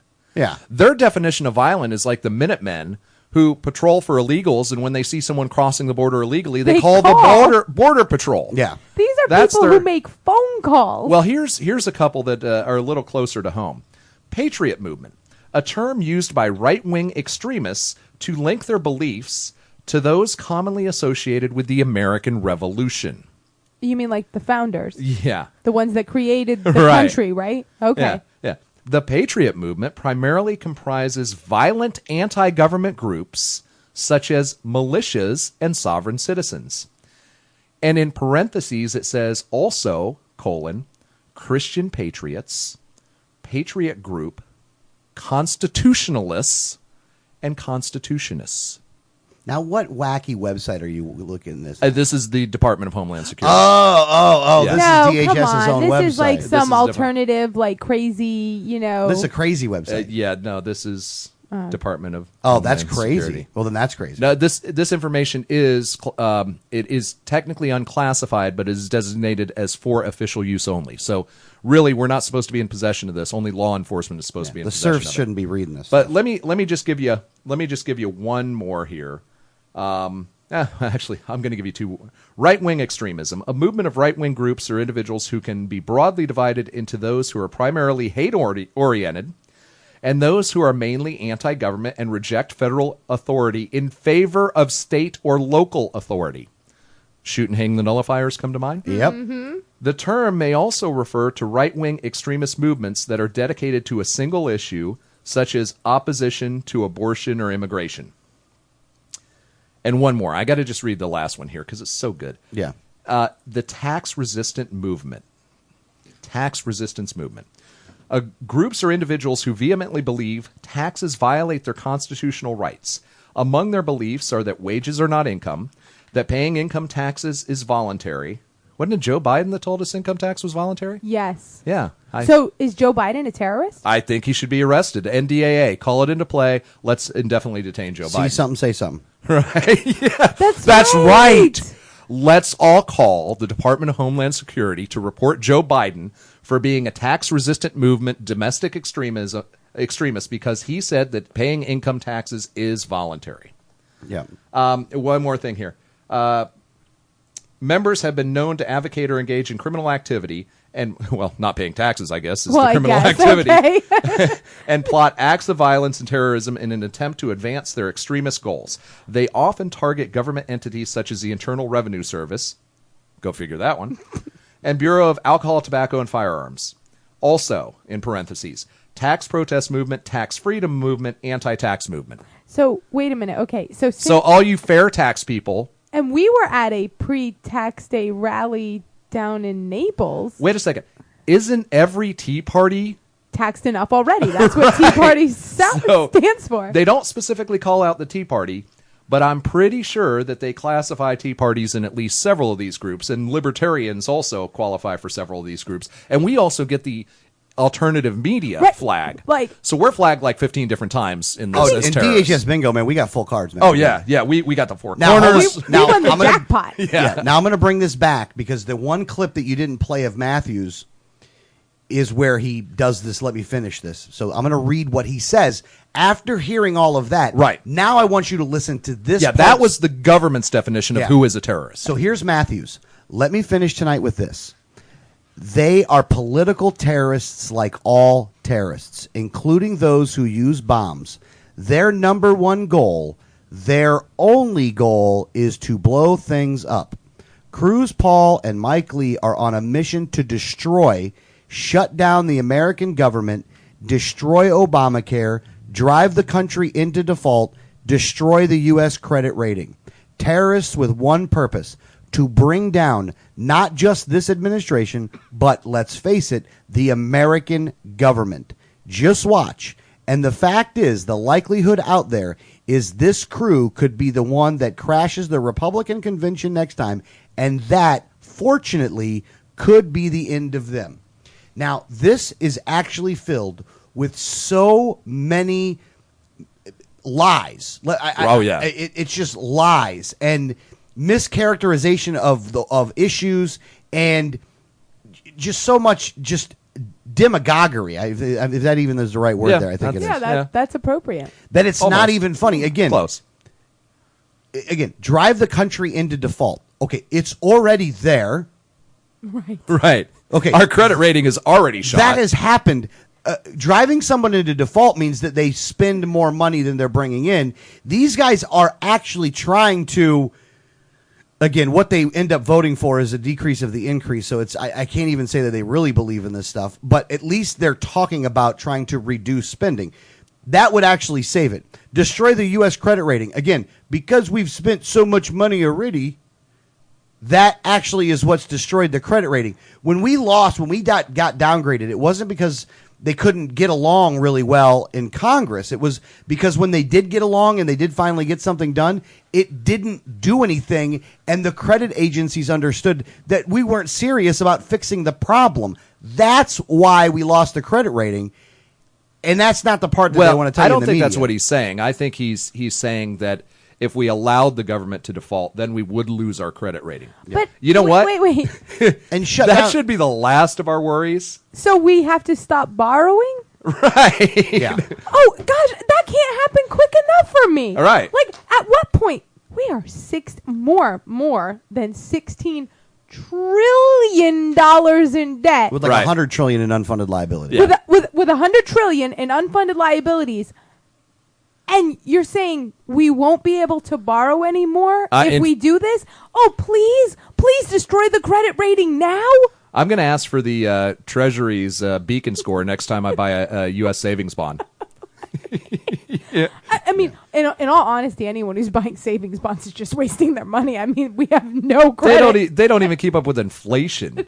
It's a net loss. You know, and this is funny because my grandparents always bought us savings bonds when we were kids. Right. Always. I mean, it was, you got a present for your birthday and a savings bond. Always. And I think I turned them in like 4 or 5 years ago. So some of these I had were 30 years old. Right. Or more. And they were barely worth the face value. Right. Yeah. $500 savings bond. It's been maturing for 30 years, and you get $502.15. That's what I mean. I think altogether it totaled up to like $1,200 face value, and I got like $1,260. Right. Woo! Yeah. It's a good deal. $60 over 30 years. That's a hell of a deal. That's a great deal. But that's what's going on, and the good news also is that Chris Matthews, his audience is going down. MSNBC's audience is going down. All of them are pretty much going down, and Fox is the biggest one by far. I mean, they killed all of them all the time. And I do believe that if you had another news service that was out there on cable as much, that was actually libertarian leaning, that they'd beat up Fox. I think that they would. I think if Jag TV or what Ben Swan's doing can make it into cable boxes, then they're done. Well, in all essence, they're done. RT is gaining a solid foothold, but I still have a lot of reservations about RT. Yeah. I mean, they're owned by the Russian government. I can't trust that. No, we need to have an American one. I mean, America. Yeah. We need an American one. I mean, it's funny because, I vet what they report on, and they're the most accurate ones out there right now. That's sad, though. It's sad when Russian propaganda. It's yeah. sad when Russian propaganda is better than like our news. Well, it's sad when all the Russians have to do for propaganda is report the truth. Yeah, that's true. That actually was a moniker or like a little ad thing that they did, right? Oh, really? Oh, yeah, they did one that you can't call it propaganda when it's the truth, something like that. You remember that? You remember that, Danielle? Oh yeah. Oh no. It's and like they did something like an ad for it. Yeah, and this is funny because people will, did you read this on in this newspaper? Did you read that in here? And I've said this for years. I haven't, except for every once in a while if we hear like a breaking news story, we might flip it on. I never look at American news at all, ever. Well, I do on the internet. I don't even do it on the internet because even then you tend to not get the whole story because it still is kind of jaded, and if you're not getting it from some pretty good alternative media sources. I stopped watching or even reading American news about 10 years ago. I had a friend from the UK, and she was getting the paper sent to her from the UK, and there was always so much more credible information in that I started just getting everything from the UK, and then that's when I found RT and things like that. So I hadn't watched American news or even paid attention. Basically, before I went on the radio show, I hadn't seen it in like 8 years. Well, we're in a very fortunate position. Way to be up to speed. Because I always knew more information than the American people, by the way. Well, a lot of things that are going on, especially within the state of Florida, we are in a position to have firsthand knowledge of it. And in a lot of cases, like when you're talking about some of the things that go on in Tallahassee or you're talking about legislation, we're in the pits on that stuff. We're in there. We were in the halls of Tallahassee when it this happened. was going on. Or the legislation they're talking about, we wrote, right? So we are in a position to be in very much in the know in a lot of this stuff. And when you see it reported in the local media and you see how inaccurate it is, when you know firsthand, and I bet a lot of people have experienced this, they've been part of an event or a situation or some story that was covered on the media, it's never right. And in some cases, they get a little detail wrong here and there. But in many cases, they've got everything wrong. Well, how many times do people contact the show and tell us, we were at this event that had 5,000 people because you could see, and they were telling you over the loudspeaker, there's 5,000 people here. Right. And then they were seeing it reported, and it was some kind of patriot rally or tax rally, and it would be reported in the newspaper as 300 people showed up. Prime example. I was in 2009, on September 12th, 2009, I was part of the March on Washington. Right. And folks, let me tell you, the entire city was shut down because there were people as far as the eye could see, from Congress backed up 2/3 the way back on the mall. I was standing there when the park police came out and announced the estimate of people there was between 1.5 and 1.8 million people. And so, of course, that evening, I went to flip on the news, see how they're reporting it. Every news agency reported it as thousands. Right. Yeah. So many thousands that it came up to millions. Yeah. Yeah. But they don't say that. Yeah. Almost 2,000 people. But no, they don't. And they don't, and none of the mainstream media, and they're keeping this, and you just read off that list. There are so many places, and this goes back to what Chris Matthews was saying and things like that. They are starting to really try to criminalize people that are just trying to tell the truth. Well, and here's another side of the equation. They are starting to criminalize people who are just on the search for the truth. Right. And sometimes people who are not even doing that just happen to be hitting on things that dance around some subject that is taboo to them. Case in point, we've got to tell the story about, hang on a second, let me pull this up. I think you have it here. Which one are you talking about? The guy getting shot for the cigarette? No, hang on, I've got it. Oh, the pressure cooker? There it is. Yeah. Yeah. Oh, yeah, hold on. So- Listen. No, I got this one. So there's a couple sitting in their home, and the wife is looking into a recipe in one room on her laptop or PDA or whatever it is. The husband is doing a little shopping in the other room. It's back to school time. Yeah, right. The wife is looking into pressure cooker recipes. The husband is shopping for backpacks. School supplies. Right. All right. Well, guess what? A whole bunch of federal agents, heavily armed in body armor and helmets and all kinds Looks of things. like a SWAT team or a Looks military. it looks you very know. military, actually. Showed up at their door. And, it's absolutely amazing. This is the woman telling the story in her own words. They were peppering my husband with questions. And they came into the house and questioned these people. Why were you looking up pressure cookers? Why were you looking up backpacks? They came in. They were peppering my husband with questions. Where is he from? Where are his parents from? They asked about me. Where was I? Where do I work? Where do my parents live? Do you have any bombs? They asked. Do you own a pressure cooker? My husband said no, but we have a rice cooker. Can you make a bomb with that? My husband said no. My wife uses it to make quinoa. What the hell is quinoa? They asked. As if that was some type of, that's a new type of bomb. No, it's a seed. Then they asked, have you ever looked up how to make a pressure cooker? Oh, no. Have you ever looked up how to make a pressure cooker bomb? My husband, ever the oppositional time, asked them if they themselves weren't curious about how pressure cooker bombs worked and if they ever looked it up. Two of them admitted that they did. Now, so wait a second. Here's the point here. Not only were these people not looking up the bomb portion of it, She just wanted a recipe. but even if they were doing research. I do research all the time on some keywords that should be, raising alarm bells in the NSA. I don't think I look for anything that shouldn't be raising alarm bells. I want to know how sarin gas travels through a subway system because I learned that the New York PD was doing drills with how gas works on a subway system. So I said, okay, well, the most likely thing to use on that and what has been used in the past in similar situations is sarin. So I'm searching for, sarin gas, how it transmits, how it dilutes through the air, things like that. Why aren't I getting a knock on my door? But the more interesting question is, how did they know what they were searching for on Google? Exactly. In real time? But let me answer that question for you. This is a statement from the Suffolk County Police Department. They released a statement this evening that answers the great mystery of the day because nobody knew who it was actually. Suffolk County criminal intelligence detectives received a tip from a Bay Shore-based computer company regarding the suspicious computer searches conducted by a recently released employee.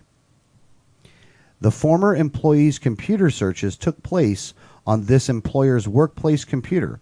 On that computer, the employee searched the terms pressure cooker bombs and backpacks.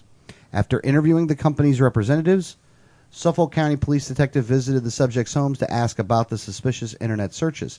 The incident was investigated by Suffolk County Police Department's criminal intelligence detective and was determined to be non-criminal in nature. So that's a separate case. Well, no, that's what they're claiming this was. Oh, okay.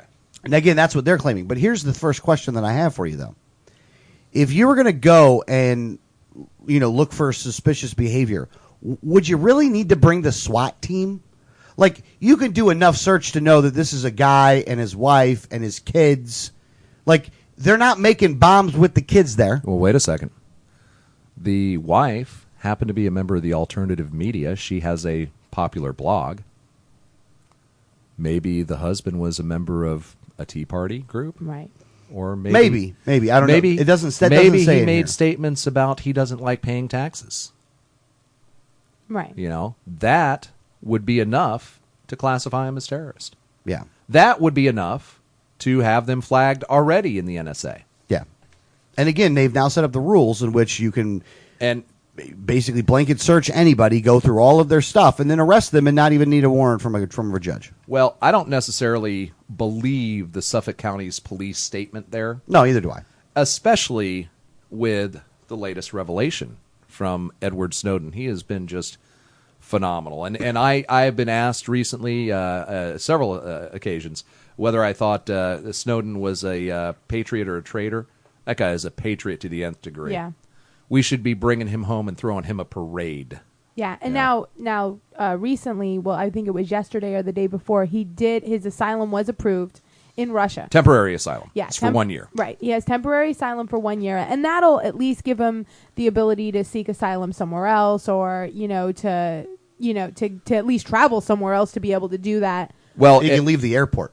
Yeah, he's out of the airport. Yeah, he is out of the airport. He's somewhere in Moscow, but now the U.S. government is not real happy about it. So they're talking about now there were supposed to be some talks with Russia in Moscow coming up. They're talking about bailing out of those talks. The Winter Olympics, upcoming Winter Olympics, is in Moscow. The U.S. is considering boycotting the Winter Olympics. But who watches the Olympics anymore? I'll tune into the Olympics on and off. Really? I kind of like them. Yeah. Well, and then you get the neocons, Lindsey Graham. This is Lindsey Graham's statements. Now, you want to talk about, like, Peter King was like, things are, people are dangerous, right? Like, King and Christie are like, people are dangerous, right? I would like to know if you think that this is dangerous. This is statements from Lindsey Graham in regards towards Edward Snowden being granted by Russia. Americans in Washington should consider this a game changer in our relationship with Russia. Mr. Snowden has been charged with serious crimes and has put American lives at risk, a lie, at home and abroad, Senator Lindsey Graham said. Today's action by the Russian government could not be more provocative and is a sign of Vladimir Putin's clear lack of respect for President Obama, he continued. It is now time... It's probably the one thing I agree with Putin on. It is now time for Congress, hopefully in conjunction with this administration, to make it clear to the Russian government that this provocative step in granting Snowden asylum will be met with a firm response. Yeah, and they're talking about it. This is the same person who last week we were reporting that said that if nothing changes in Iran, we should go to war with Iran. Right. Yeah, this is Lindsey Graham's new war. Well, this is just another domino in the buildup to the war that could potentially be between the United States and Russia in Iran and Syria. But at what point does anyone just look at Lindsey Graham and say, the only time you talk is about war, and you want to go to war with everyone? Well, I'm not even finished with all the quotes here. Okay, go ahead. You've gotten some people killed, probably. He didn't. So Snowden didn't get anybody killed. No, of course not. No matter what your motives were, Graham said, the results of your conduct has put some very brave people at risk. That's a lie. And you did a lot of damage to your country. No, what he did do damage to, though, is the false assumption that the Bill of Rights still exists. Right. And that the government isn't doing something about it. And that's what Lindsey Graham is most offended by. I think you're right. Yeah, I think they're most offended by it. It's almost a how dare he. Yeah. How dare he expose what we're actually doing. Yeah. And you've put a lot of people who serve the country in difficult circumstances, having to actually answer for their crimes. The only one in a difficult circumstance is the people who have been spying on the American people, meaning Lindsey Graham. And then he has the nerve to say, under the cover of darkness, at risk. So he's basically saying that, Snowden did it under the cover of darkness. No, this whole program was done under the cover of darkness. And you've got their blood on your hands, is what he says. Again, Lindsey Graham, who is being primaried, by the way, found that out. And I will tell you this, I don't know if this causes me to lose any kind of credibility. I will be supporting that candidate financially. Because if we can get Lindsey Graham out of office, that's a good thing. Are you sure you know who's running against him? You know what? It ain't Hitler. No. I could never support that. Actually, it was the that's the first. That's a first lesser argument. Hold on, that's a lesser evil argument. It was the woman that was the first graduate of the Citadel. That is the person that did it. No, that's irrelevant as to her policy positions. I understand. We'll make sure she's good first. I have to look up her policy positions. First one, she doesn't agree with Lindsey Graham enough to run against him. That's got to be at least a good sign. Well, it's a positive. Let's sign. talk about what Snowden released. Yeah, the new thing. Right. That Lindsey Graham is so upset about. Yeah, he loves. And says that Snowden has blood on his hands over. It's a little program called X Keyscore. Letter X, Keyscore. And boy, you know what? I am so happy to finally be at a point where nobody can call us tinfoil hats anymore. Oh yeah. I mean, there's absolutely no way that you can say we're kooky conspiratorialists when you start seeing this information, and the NSA and the federal government comes out and says, well, yeah, we have that, but he shouldn't have said anything about it. So what X Keyscore is, it's a program. It's basically what we call in the industry a man-in-the-middle attack. And what it does is it takes everybody's, and I mean everybody's, web traffic. If you log into Facebook, if you log into your email, if you Right. log into Google+, if you log into YouTube, if you log into anything on the internet, the NSA is recording what you do to the tune of 1.7 billion transactions per day. They're recording your Facebook posts. They're recording your emails. They're recording, what you comment on YouTube. They're recording your instant messages. This is separate from, but in addition to, The Prism. which Right. they're doing the exact same thing with your phone calls and your text messages. Now, they are recording all this, and the people who have access to this can run a search anytime. All they need is your email address. If you remember a while back when Snowden was first talking about some of this stuff, he says, all I need is your email address, and I can find out everything you've ever done online. This is what he was talking about. And the system is so loose that all someone who has access to the system needs is an email address, and then they have like a little pull-down menu. What is your legal justification for this? I was curious. It's an ex-girlfriend of mine. You can actually select from the pull-down list what the legal justification is, and that's good enough for an agent.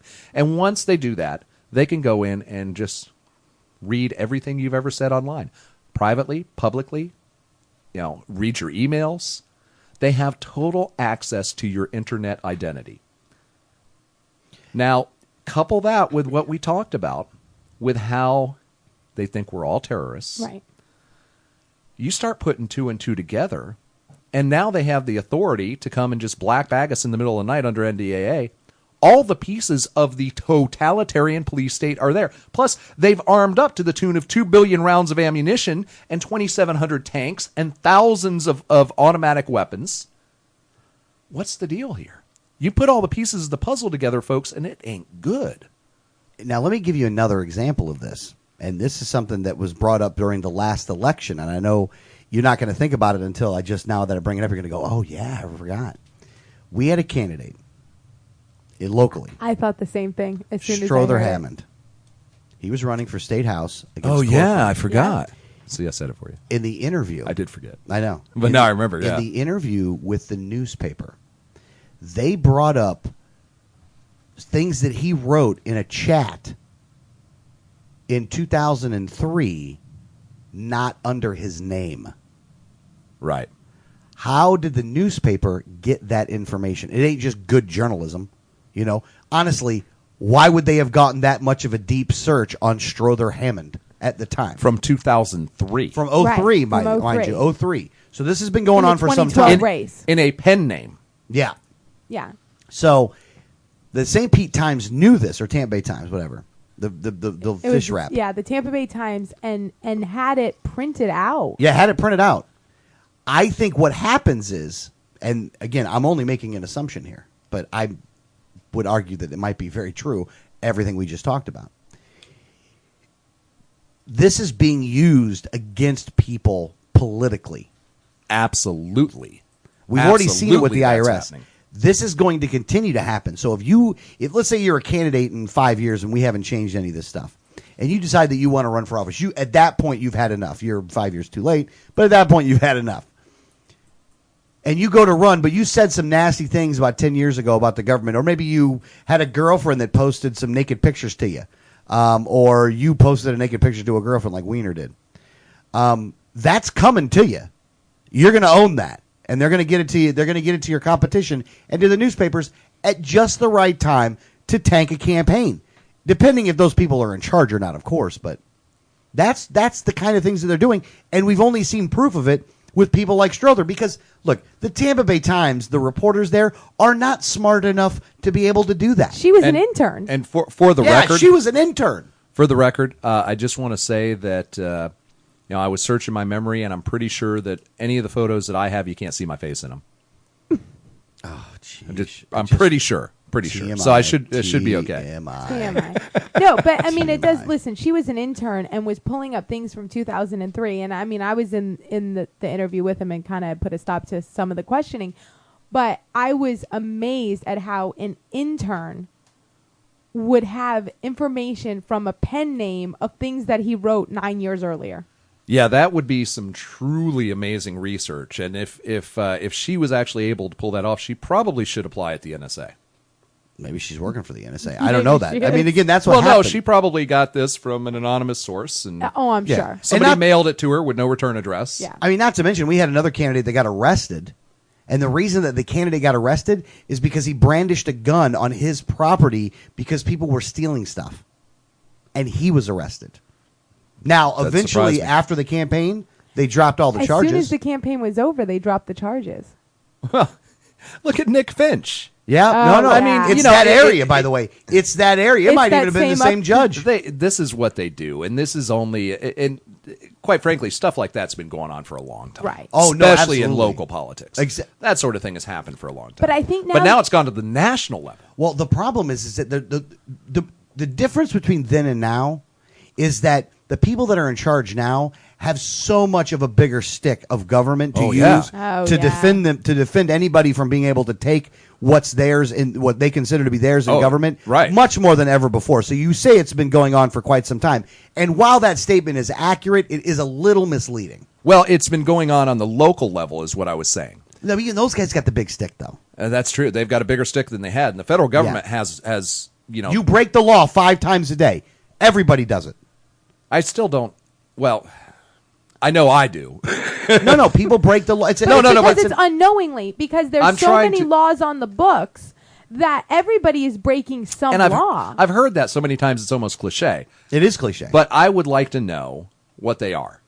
I would like to see an actual rundown Honestly, of that. I think really if you like did a to see- Google search for everybody breaks the law 5 times a day, I'll bet you the article will come up that'll explain it. I'd like to I see mean, a the lot of it examples is going to be speeding or like some kind of code violation on your home. Yeah, or you because- didn't make the right left turn, you didn't put your turn signal on at the right time. And there's ridiculous laws still on the books. So, like, there's still laws on the books that, like, you can't bring a chicken into a library, or not that anyone's breaking that law. I did last week. I was with John Beza. Me and John took our chicken to the library. Did you have a sheep with you? Right. Did he stay out in the car? little joke for our buddy John Beza Yeah. there, a little insider. But, there's so many of these ridiculous laws on the books. I mean, there's stupid things about, when you can turn your lights on in a public building and things like that, where you don't even, the police, the legislators don't even realize that these laws are there. And when you factor in all these ridiculous things that are still on the books, and just the things that are on the books that people ignore, like speeding and stop signs and things like that. Wearing a hat. Yeah, in city wearing council. a hat, which they still County could not- commission. It was County the county commission. commission, and they still could not cite the actual statute. Right. And that's the thing. We say this a lot, and you hear this a lot. But honestly, when we're always respectful to police officers and things like that, if they're respectful to us, we tend to be respectful of them as Right. well. Yeah. But we still question them. That, and this was a deputy that came over to Boldly. Alex. Yeah. And this is a deputy that came over to Alex and said, "You're going to have to remove your hat." And he said, "Is that a law?" And the guy says, "It is." So very What law? Very Yeah. quickly, I said, "Okay, no problem. Could you cite me the statute number?" And he goes, "Well," I said, "Oh, is it a county ordinance? Could you just provide me the county ordinance number?" And he's like, well, I'll get back to you.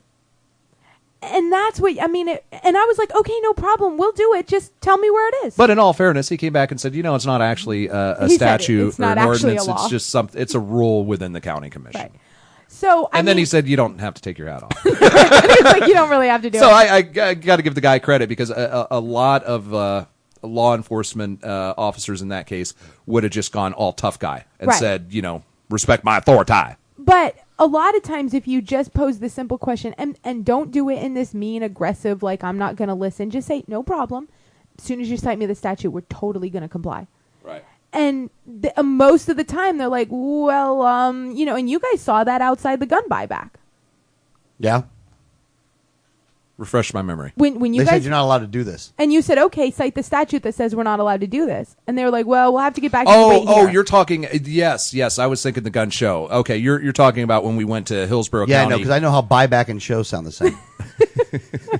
Sorry, But it's one of those. I wasn't prepared for. It was one of those things where I wasn't prepared either. Sorry. I'm the only one prepared here, just for the record. Demerits for both. You got paper everywhere. Yeah, but no, I mean, it's one of those things where we don't advocate you to be jerks to people.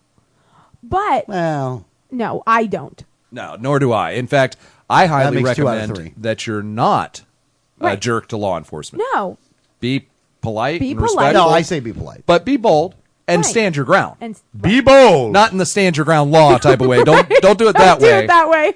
I mean, that's bad. hold That's your bad. position. Question even the existence of the ground you're standing on. But no, definitely. Oh, that sounds good. Yeah, like that is good. That was good.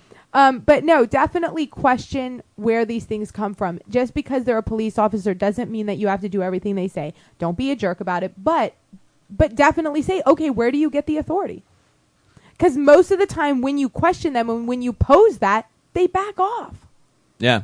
Because they don't have anything for you. Yeah. Am I legally required to answer Unless that you're question? a kid. They don't do that with kids. They don't. If back you're off if with you're kids. younger than say early 20s. Oh yeah, they'll just roll right over you. Yeah. So be careful if you're Well, I will. Or if you're walking outside at 2 a.m. looking for a cigarette, our they'll shoot 15 you. to 24 Right. demographic. Well, yeah, no, younger kids or looking in your car for a cigarette in your front yard. At 2:30 in the morning. Yeah. Or 1:30 in the morning. They'll kill you for that. Oh, and black. Yeah. Yeah. I think that was his being crime. black. Yeah, was another. I'm sure. Yeah. Factor in Hey, this one. Where's Jesse Jackson on this one, by the way? Right. Yeah. This was the guy's crime. He was looking for a cigarette while black. In his car. In his own driveway. In his own driveway. Yeah, in his own driveway. Right. Hold on. We got to Just tell so the we story tell now. the story. Yeah. There was a gentleman, Mr. Middleton. He was shot twice in the leg. And this was in Florida. This was in Florida. Right. And this is how he says it went down. Middleton, 60 of the 200 block of Shadow Lawn Lake in Warrington, was shot in the leg at about 2:42 a.m. Saturday while trying to retrieve a cigarette from his mother's car in the driveway of their home. A neighbor saw someone reaching into the car and called 911. While he was looking for the vehicle, or he was looking into the vehicle, deputies arrived in response to the burglary call. Middleton said he was bent over the car, searching the interior for a loose cigarette when he heard a voice order him to get your hands where I can see them. Now, let me stop first off. If you are willing to search your car at 2:30 in the morning, you are Nick Fitting. All right? You are looking for a cigarette, and your other senses do not work correctly because you're looking for a cigarette, man, because you have one thing on your mind. Jonesing. He Yeah. was jonesing for a smoke. He said he initially thought it was a neighbor joking with him. I can understand why, because you're looking through your car. Right. You're in your own driveway. Yeah. You don't expect it to be police. You don't even have that guard up where, like, I'm in a tense situation or I need to be on my guard. You're in your driveway So in your you're own car. calm, You're like, you're everything's comfortable. cool. Yeah. Right. But when he turned his head, he saw deputies standing halfway down his driveway. Now, this brings up another question. I don't know how long the driveway is, but if he's equating it to halfway down the driveway, he's not close enough to be like 3 steps or 4 steps away from the police. Halfway down a driveway? That's a hard call to make. Okay. That's a hard call I to don't make. know that one. We don't know for how sure. long the driveway is. Right. I wouldn't speculate on He it. said he backed out of the vehicle with his hands raised, but when he turned to face the deputies, they immediately opened fire. It was like a firing squad, he said. Bullets were flying everywhere. Thank goodness they were bad shots. Yeah. Yeah. Well, you would think that actually the Escambia Police, and it was Escambia County, the Escambia Police, and I think Office. it's longer driveways because it's Escambia, just for the record. Could be. That there's two sides to the story. Now, you'd think Escambia would be like, well, we're sorry we shot the guy, but that's not really the way that they do. Well, wait a second. Let's go back a minute here. So he turns around with his hands raised, Right. complying with the order, and then they open fire on him. Yeah. Now, listen to this, though. This is what the Escambia County Sheriff, David Morgan, said. The deputies reported that after they've made multiple commands to Middleton to show his hands, he eventually lunged out of the car and spun towards them, causing them to fear for their safety. As much as we are trained and as much as officers, which have a type A personality, like to say we are in control, we are not, Morgan said at a conference, at a press conference. What? Unfortunately... Wait. What? Like, I'll say it again. As much as we are trained and as much as officers, which have type A personalities, like to say we are in control, we are not. So the guns fired themselves? Well, according to the left, I it mean, does, they so. jumped out of the holster and just started shooting, and the law enforcement officers police like, officers we like, have no control over I our don't know what's going firearms. on." We're not in control. Yeah, unfortunately, no video of the incident is available. Big shock there. Imagine the that. guy was looking for a cigarette, not thinking Where's the the dash police cam? were coming up to shoot him. Where's the dash cam video? Well, oh, that's Yeah. true. Yeah. And where were the police cars? And this is because this is, completely plausible. I understand the guy thought it was a neighbor and things like that, and it's a joke. But where were the police cars? Because wouldn't you see the lights? They probably came in silent. They thought it was a burglary in progress. So they probably came in silent. Now, this article did make one funny thing that I thought was funny. Like, how in the heck did the police get there while he was searching for the cigarette? Like, wouldn't you have been able to at least know whether they were there or not by the time the cops got there? No, if they Because- came in silent and you're No. bent over in your car. From the and time that they call to the time that the cops get there, you should have been able to find the cigarette by that point. Yeah, he still didn't find the cigarette by then. And if the guy was in Detroit, he would have died. He was really jonesing, man. Yeah. He was probably tearing up the carpet looking for one that fell 2 years ago. Now, if this were to happen in Detroit, though, that guy would have actually died of lung cancer, though. Before the cops showed up, he would have died. Now, that's not my joke, by the way. Hold on, that is from the article. It was. I got it from a site that I didn't even know. I forget now where the site was, but I mean, it was crazy. I was like, when he wrote that, I'm like, oh, that's funny though. Well, I think it took me a minute to get it, but that is good. I think in the article it said also, luckily they were bad shots. Oh yeah, they shot like 13 or 14 shots. He only got shot twice. Well, there's a bunch of holes in the car. There's bullet holes all through the car because I've seen pictures of the car, and there's bullet holes everywhere in this car. And luckily he did only get shot twice in the leg because they could have killed him. Oh, right. Easily. Yeah. I couldn't believe it when I heard about it. I was like, what the heck is going on That's here? the thing. The priority in law enforcement has shifted from protecting and serving us to protecting themselves at all costs. So if there is even the slightest possibility that they are in harm's way, they're going to shoot first and ask questions later. Every single time. And you see it more and more. Look at the example, the deaf guy in Seattle who was whittling, had a small pocket knife whittling. He's deaf. So he's walking. And he's got a knife, and a cop shows up and pulls his gun, comes from behind him. The guy can't hear him, says, drop the knife, drop the knife. The guy keeps whittling. He's whittling. He's got a folding pocket knife. He's whittling. Right. Drop the knife, shoots him. That's on video. Yeah. Yeah. It's insanity. How was that even a threat to you? Right. How was that a threat to anyone? Especially if the guy is turned around in the other direction, that's not a threat. He didn't turn around and show the knife. He didn't turn around at all. Well, I think at the very end he did turn around. I think he had 5% hearing or something, and the guy's behind him shouting, and he did start to turn when he finally got shot. But but still, I don't know. It's a pocket knife. At what point do we not demand that our sheriffs change their policy to not be shoot first, ask questions later? Well, they had in order for that to happen. The laws themselves have to change dramatically, and that we have to get rid of a lot of laws in order to make that a reality. And you're going to have to see some economic recovery because things are going to get worse, they're not going to get better. And real unemployment's in the 20s, and hundreds of millions of Americans are on 100 million Americans are basically collecting a check from the government in some form, shape, or fashion. You have a societal breakdown of epic proportion, and you're only going to have law enforcement getting more nervous because more crimes are going to be committed, more people are going to own guns, so they're going to be more nervous there.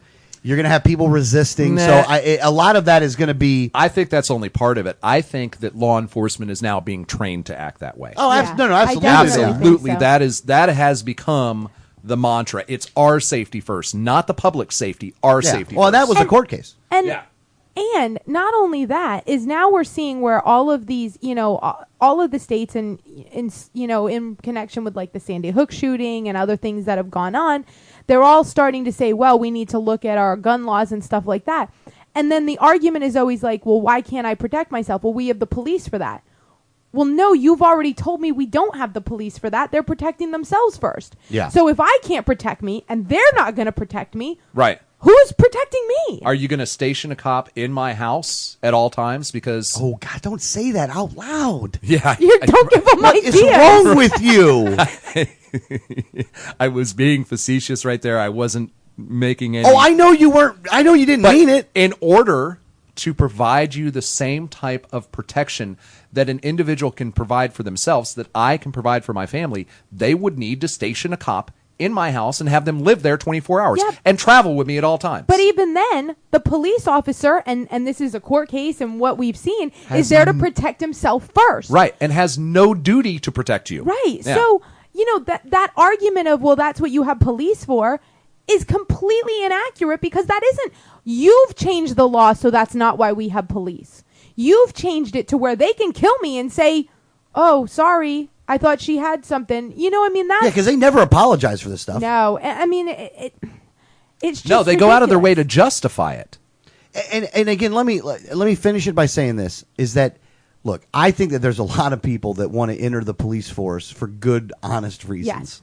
And I think that the system itself is completely broken because of the quota system when it comes to tickets, because of how you get your revenue, because of all the laws that are put in place, because the pressure that you're getting from sheriffs that are really just political employees and punks with badges and guns.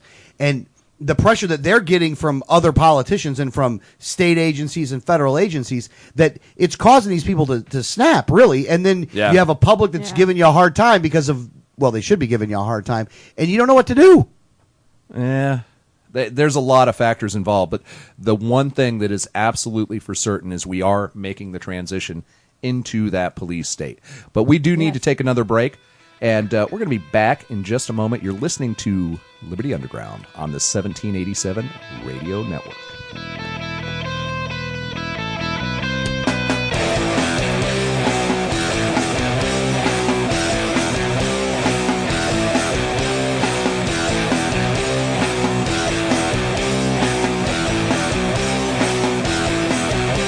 I tweet, you tweet. So follow us at twitter.com/1787network. Greetings from Vitaline Incorporated, a Florida corporation based in Clearwater, Florida. This year, Vitaline Incorporated celebrates 26 years serving the medical community with associates around the state. How do they do it? Simply put, Vitaline Incorporated meets their medical needs by providing high-tech instrumentation and respiratory care with focused accessories to hospitals, long-term care facilities, durable medical equipment dealers, and physicians' practices. Our products are on display at VitaLineInc.com. Please visit us on the web for details on the products and services we offer. Vitaline Inc. is a proud sponsor of the Liberty Underground Radio Show. Facts about the red light cameras. Fact, you are guilty until proven innocent. The Fifth Amendment to the U.S. Constitution grants you the presumption of innocence. Fact, red light cameras cause accidents. Accidents are up on an average of 40% at intersection with cameras. Fact, cameras punish technical foul violations. Over 80% of tickets are written when the red light is on, under 1/2 second. Join the fight at www.banthecams.org. www.banthecams.org. New technology is being unveiled by the 1787 Radio Network. The Liberty Underground show is offering you, our sponsors, special rates on subliminal advertising. You will buy advertising from us. Studies show that subliminal advertising is 8,412% more effective than standard radio ads. You will write us a check today. Call 1-800-575-1787 today. Call it now, right now. For more information on your sponsorship opportunities, that's 1-800-575-1787 to get your ad running today. At Auto Body Unlimited, they work with their hands and heart to provide outstanding high-quality work and customer service.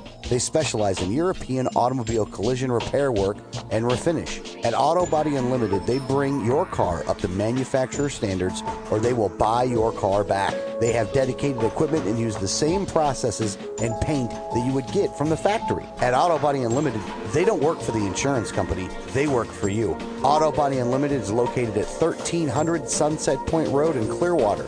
Call 727-443-4041 or on the web at autobodyunlimited.com.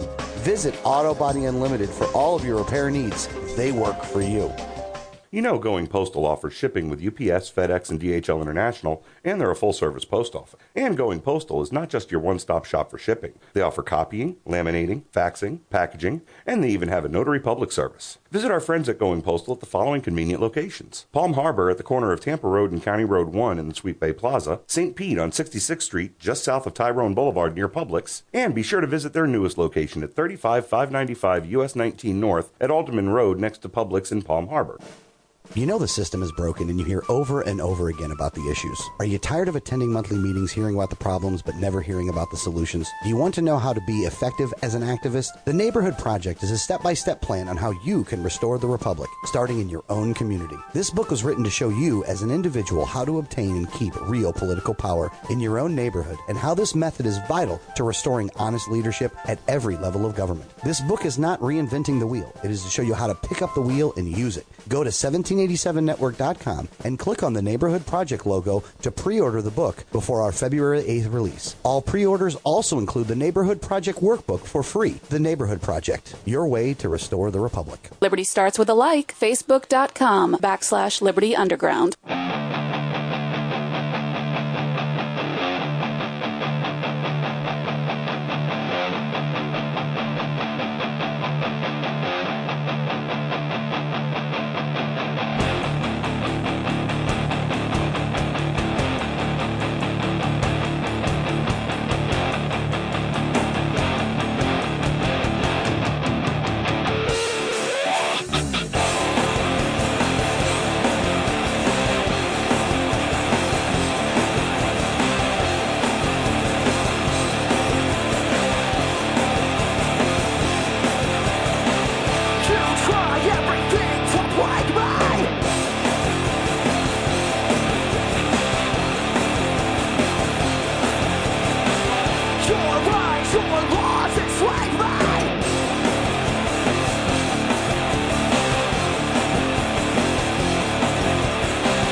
Welcome back to Liberty Underground on the 1787 Radio Network. Thanks for joining us today. Appreciate you listening out there on Ustream. And keep spreading the word, folks, because we're rebuilding this thing from the ground up. This is Liberty Underground 2.0. I would say at this point we're out of beta, wouldn't you say? We're no longer in the beta testing Man, we ain't phase. even close to being out of beta. You think we're still in beta? Man, when we have an audio stream and a video stream, then I'll say we're out of beta. We can podcast Wait a second. again. We have an audio stream A and separate video. audio stream. No. It's not ever going to be separate. We can strip out the audio to podcast. Right. There should be, but it should be. Well, I'm not going to get into that part right now. Okay, we're not going. We didn't say we were going down after the break. Yeah. Let's go to the campaign trail. Yes, campaign stories are always kind of fun. Okay, wait. I just want to say we teased this earlier on why I was crabby this morning because of the time issue. And this has been, before we even get into the campaign stories, let's get into the argument that the three of us have on what constitutes being on time and what is rude. Okay. First of all, let me just say that each of us, in our own unique way, is insane. Well, no, you two are definitely insane. I don't think I'm insane. That's but why you're insane. I do acknowledge that I am chronologically challenged. That is absolutely I true. would like to point out that I have learned how to deal with the both of you and your time issues, and you two have not learned how to deal with each other, because I know that if I want Adrian here at like 1:30 because we have to leave for a campaign event, I do not tell him be here at 1:30. I tell him to be here between 1 and 1:15. And do you realize that I know you do that, so I make the adjustment. Right, but now I've been telling and you... show up at 1:45. I've been telling you earlier and earlier and earlier. Like, at some point, it's going to be like, get here at 5 a.m. for like a 1:30 Which leave. I pretty much did today. Right. So then, and I know if I want Alex to be here at 1:30, if we're leaving at 1:30, I have to tell him 1:45, because he's always exactly 15 minutes early. Right. And you're always somewhere between 15 minutes and a half an hour late. Right. We'll go 15 minutes late, which I don't understand because you were in the Army. Yeah. Like that, I mean, I guess I did the a lot Army's of push-ups. I guess I guess the Army's a little bit different, maybe, but I always think that you should be 15 minutes. If you're told to be somewhere at 1 o'clock, that you were there 15 minutes prior. Now you have that 15-minute window in which you were just 5 minutes prior. You're not necessarily late, but you're not 15 minutes prior. So you want to try to make it there 15 minutes prior. Well, you totally don't subscribe to this theory. And that's not true. I'm not always late. My target only on the days no. I may be late for the time that you gave me, but I've already done the calculations, and my objective is to be where I need to be at exactly that time, because I think what you do, showing up 15 minutes early, is actually rude. Right. Now, and this is the argument that we had the other day. And yesterday you said, I'll be there at 8:30. Right. So, and I always... And Alex said, no, come at 8. But he says that every week, and that doesn't mean you do it. I know, that's true. I never do it. Right. Every week he Except says... for this week. Every week he says, come at 8, and you come up at 8:30. Right. Yesterday you said, I'll be there at 8:30. Alex said, come at 8, and you were like, yeah, whatever. So, I'm thinking... Yeah, you didn't acknowledge it. You're going to be here at 8:30. At 7:45... 7:44, because my alarm was going to go off in 1 minute. Right. I hear knocking on the door. And so I opened the door, and I was asleep. And I opened the door, and I'm like, what?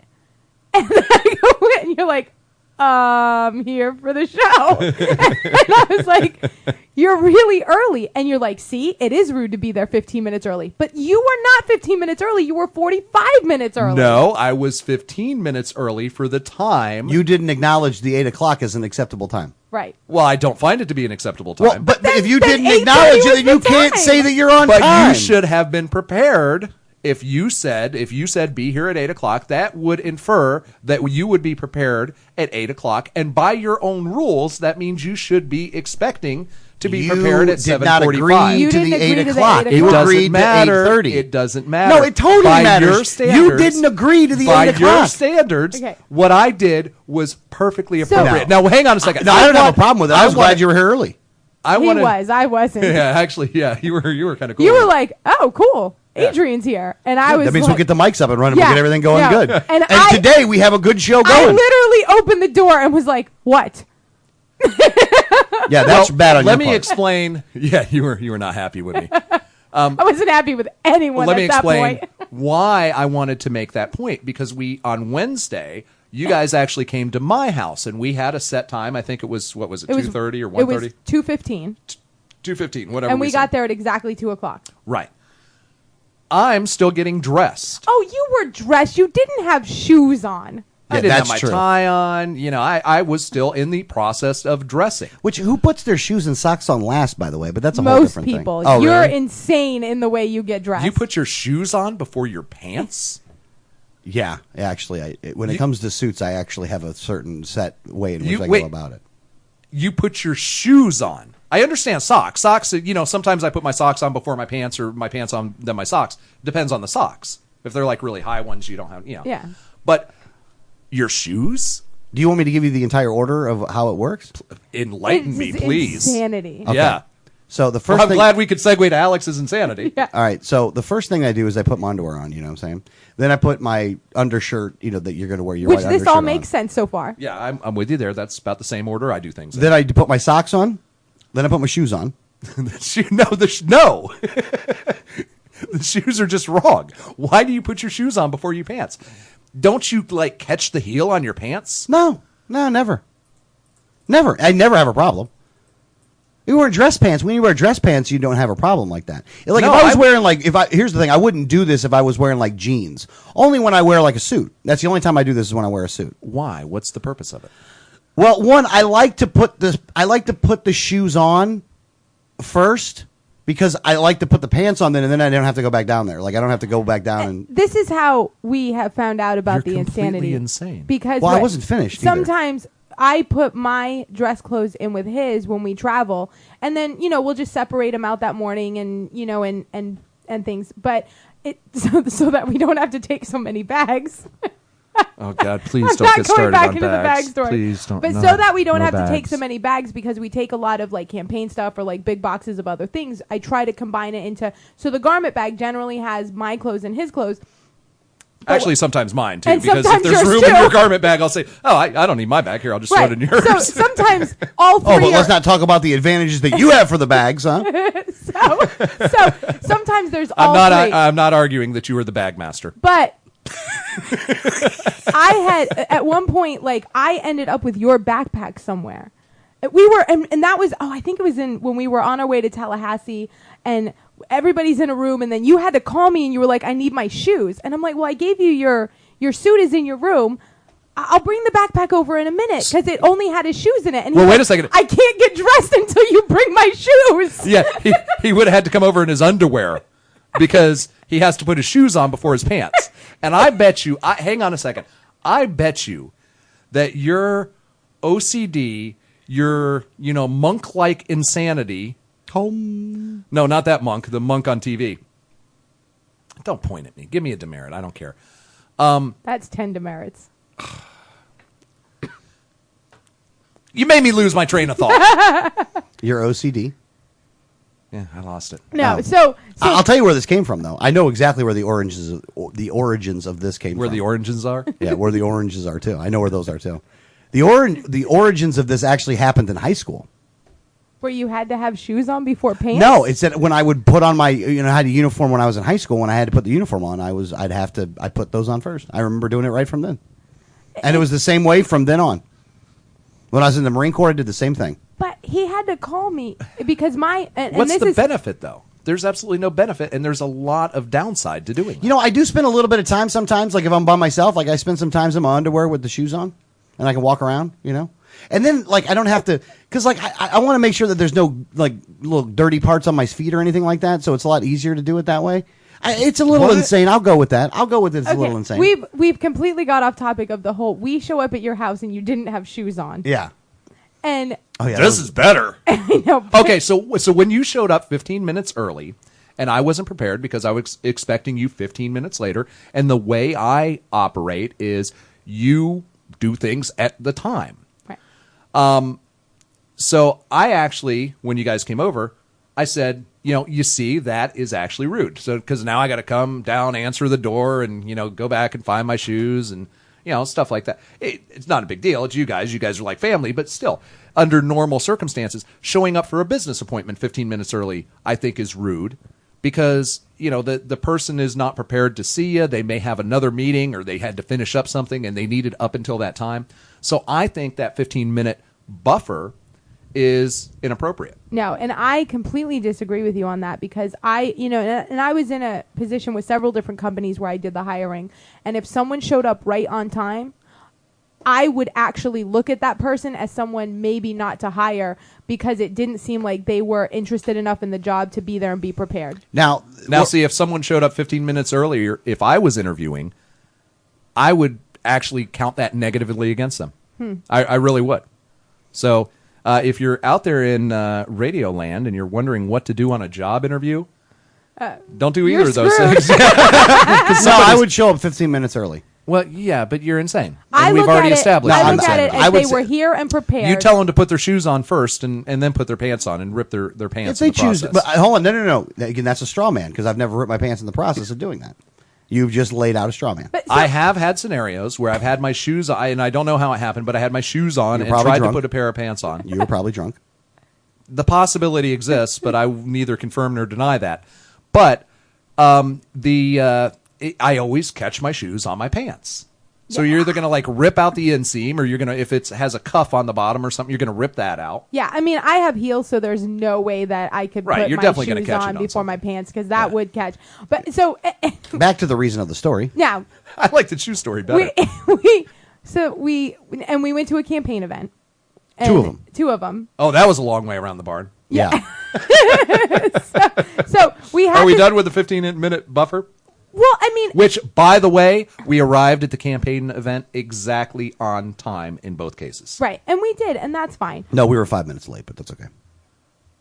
5 minutes late for the 15 minutes or 5 minutes late of the actual time? 5 minutes late for the 15. Oh, okay. We got there 10 minutes before the actual event. So that was 5 minutes late of the 15 before. Correct. So we were actually 10 minutes early. 5 minutes late.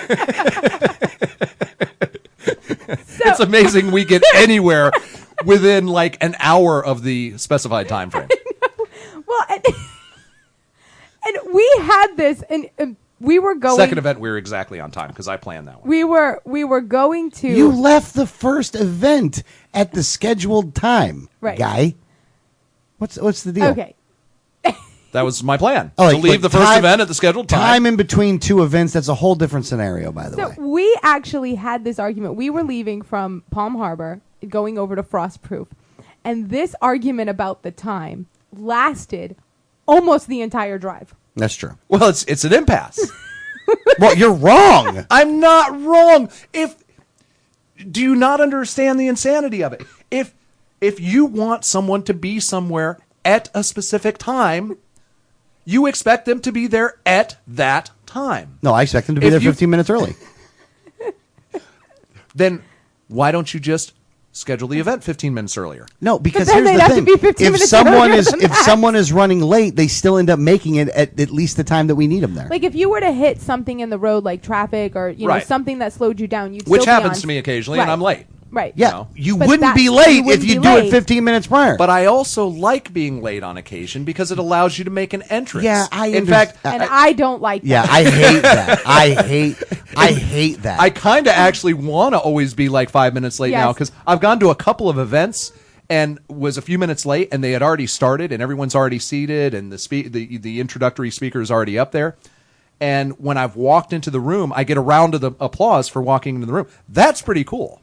But so I'm thinking I'm going to go with 7 minutes late to everything. Now, as an organizer of an event, that person is freaking out because you're supposed to be their speaker. Yeah, and you're freaking them out. No, we always call and let them know exactly what the schedule is. We so always call. If you're not in the room, they're freaking out no matter what you had said to them. Yeah, they are. They're freaking out. And I've been told that by people organizing events that you've been late out. Oh, I was freaking out. So glad you guys showed up. Yeah, I didn't know he was going to be there. So, they're clapping because they're not freaked out anymore. And they're happy. No, so you know what? If I'm sitting in that room and you're late, by the way, then that's a demerit point for a vote. And it's not like me. There's other people that feel the same way that I do. There's a lot of prior military that believe that maybe that aren't the Army guys that you are, but that are the Marines that actually, or the Navy guys that actually do still subscribe to the 15-minute prior thing, because even the Navy guys do that. Wait a second. You know, it's you in the Air Force that is you in the Air Force. Wait a that's second. The problem. That is who actually used to be one branch and then they separated. So first of all, your roots are the same. Okay, Squid. First of all, 15 minutes early in the military can get you killed. Not for formation. I'm not talking about formation. Again, you have to. Now there are times in which you want to be right on time for things. All the time? No, Always? no, 100% of the time? No, there's always things that happen beforehand that you should. If you were there early and you saw, you're like, oh, okay, cool. You And might you can be get able a to better gauge feeling the of the room. room. Yeah, you can get a better gauge of the room. You're walking in there cold. Don't get me wrong. Is there fun in the challenge? Yeah, at times there could be, but it's still a challenge though. And I know you want to challenge yourself because you're this. Oh, I'm Adrian Wiley, whatever. But wait, what does that mean? I just said it. I don't. It means what it means, there, guy. All right, so we get to the story, right? Let me. You guys are all What getting off track. story are we trying to tell? I have no idea. So we I'm go to still two stuck events. on Alex's shoes. We go to the events. I and we still haven't heard a good reason why you put your shoes He on doesn't first. have one. But I've explained it fully. It's No, the you order haven't. and- There's Look, absolutely no it logic is- behind no, that there process. totally is. Here's some of the reasons is you want to make sure you get a really good knot, and you have to tuck everything in underneath the shoe. And if you do that without everything else on, and you're not encumbered by other things, that makes it a much easier process to be Wait a able to second. tuck in your Hang on a laces second. and make sure it's good. You walk in around the a little Marine bit. Corps, with you them. had to blouse your boots. Okay, I just have to. So how could you possibly put your shoes on Hold first? on a second here. Now, camouflage, now your camis and stuff, that's a whole different deal. Okay, so It's you your don't do dress. this I'm talking with about BDUs. dress. Yeah, your dress blues or your Charlies or something like that. Okay. Not with boots. So you're not that doesn't talking make any BDUs. sense. No. All right. Look, just like I'm not talking about jeans. Okay. All right. You know, I have to say pressure cooker. Backpack. Backpack pressure cooker. Actually, I highly encourage everyone listening to just start Googling pressure cooker and backpack, and let's just overwhelm the system. Let's see if we can get the SWAT teams out to everybody's house today. Google pressure pack and back cooker. You know what's funny is since this story broke, I bet everybody is out there Googling Oh no! pressure I cooker and backpack. I googled pressure last night, and it actually said pressure cooker backpack. And I only got through pressure.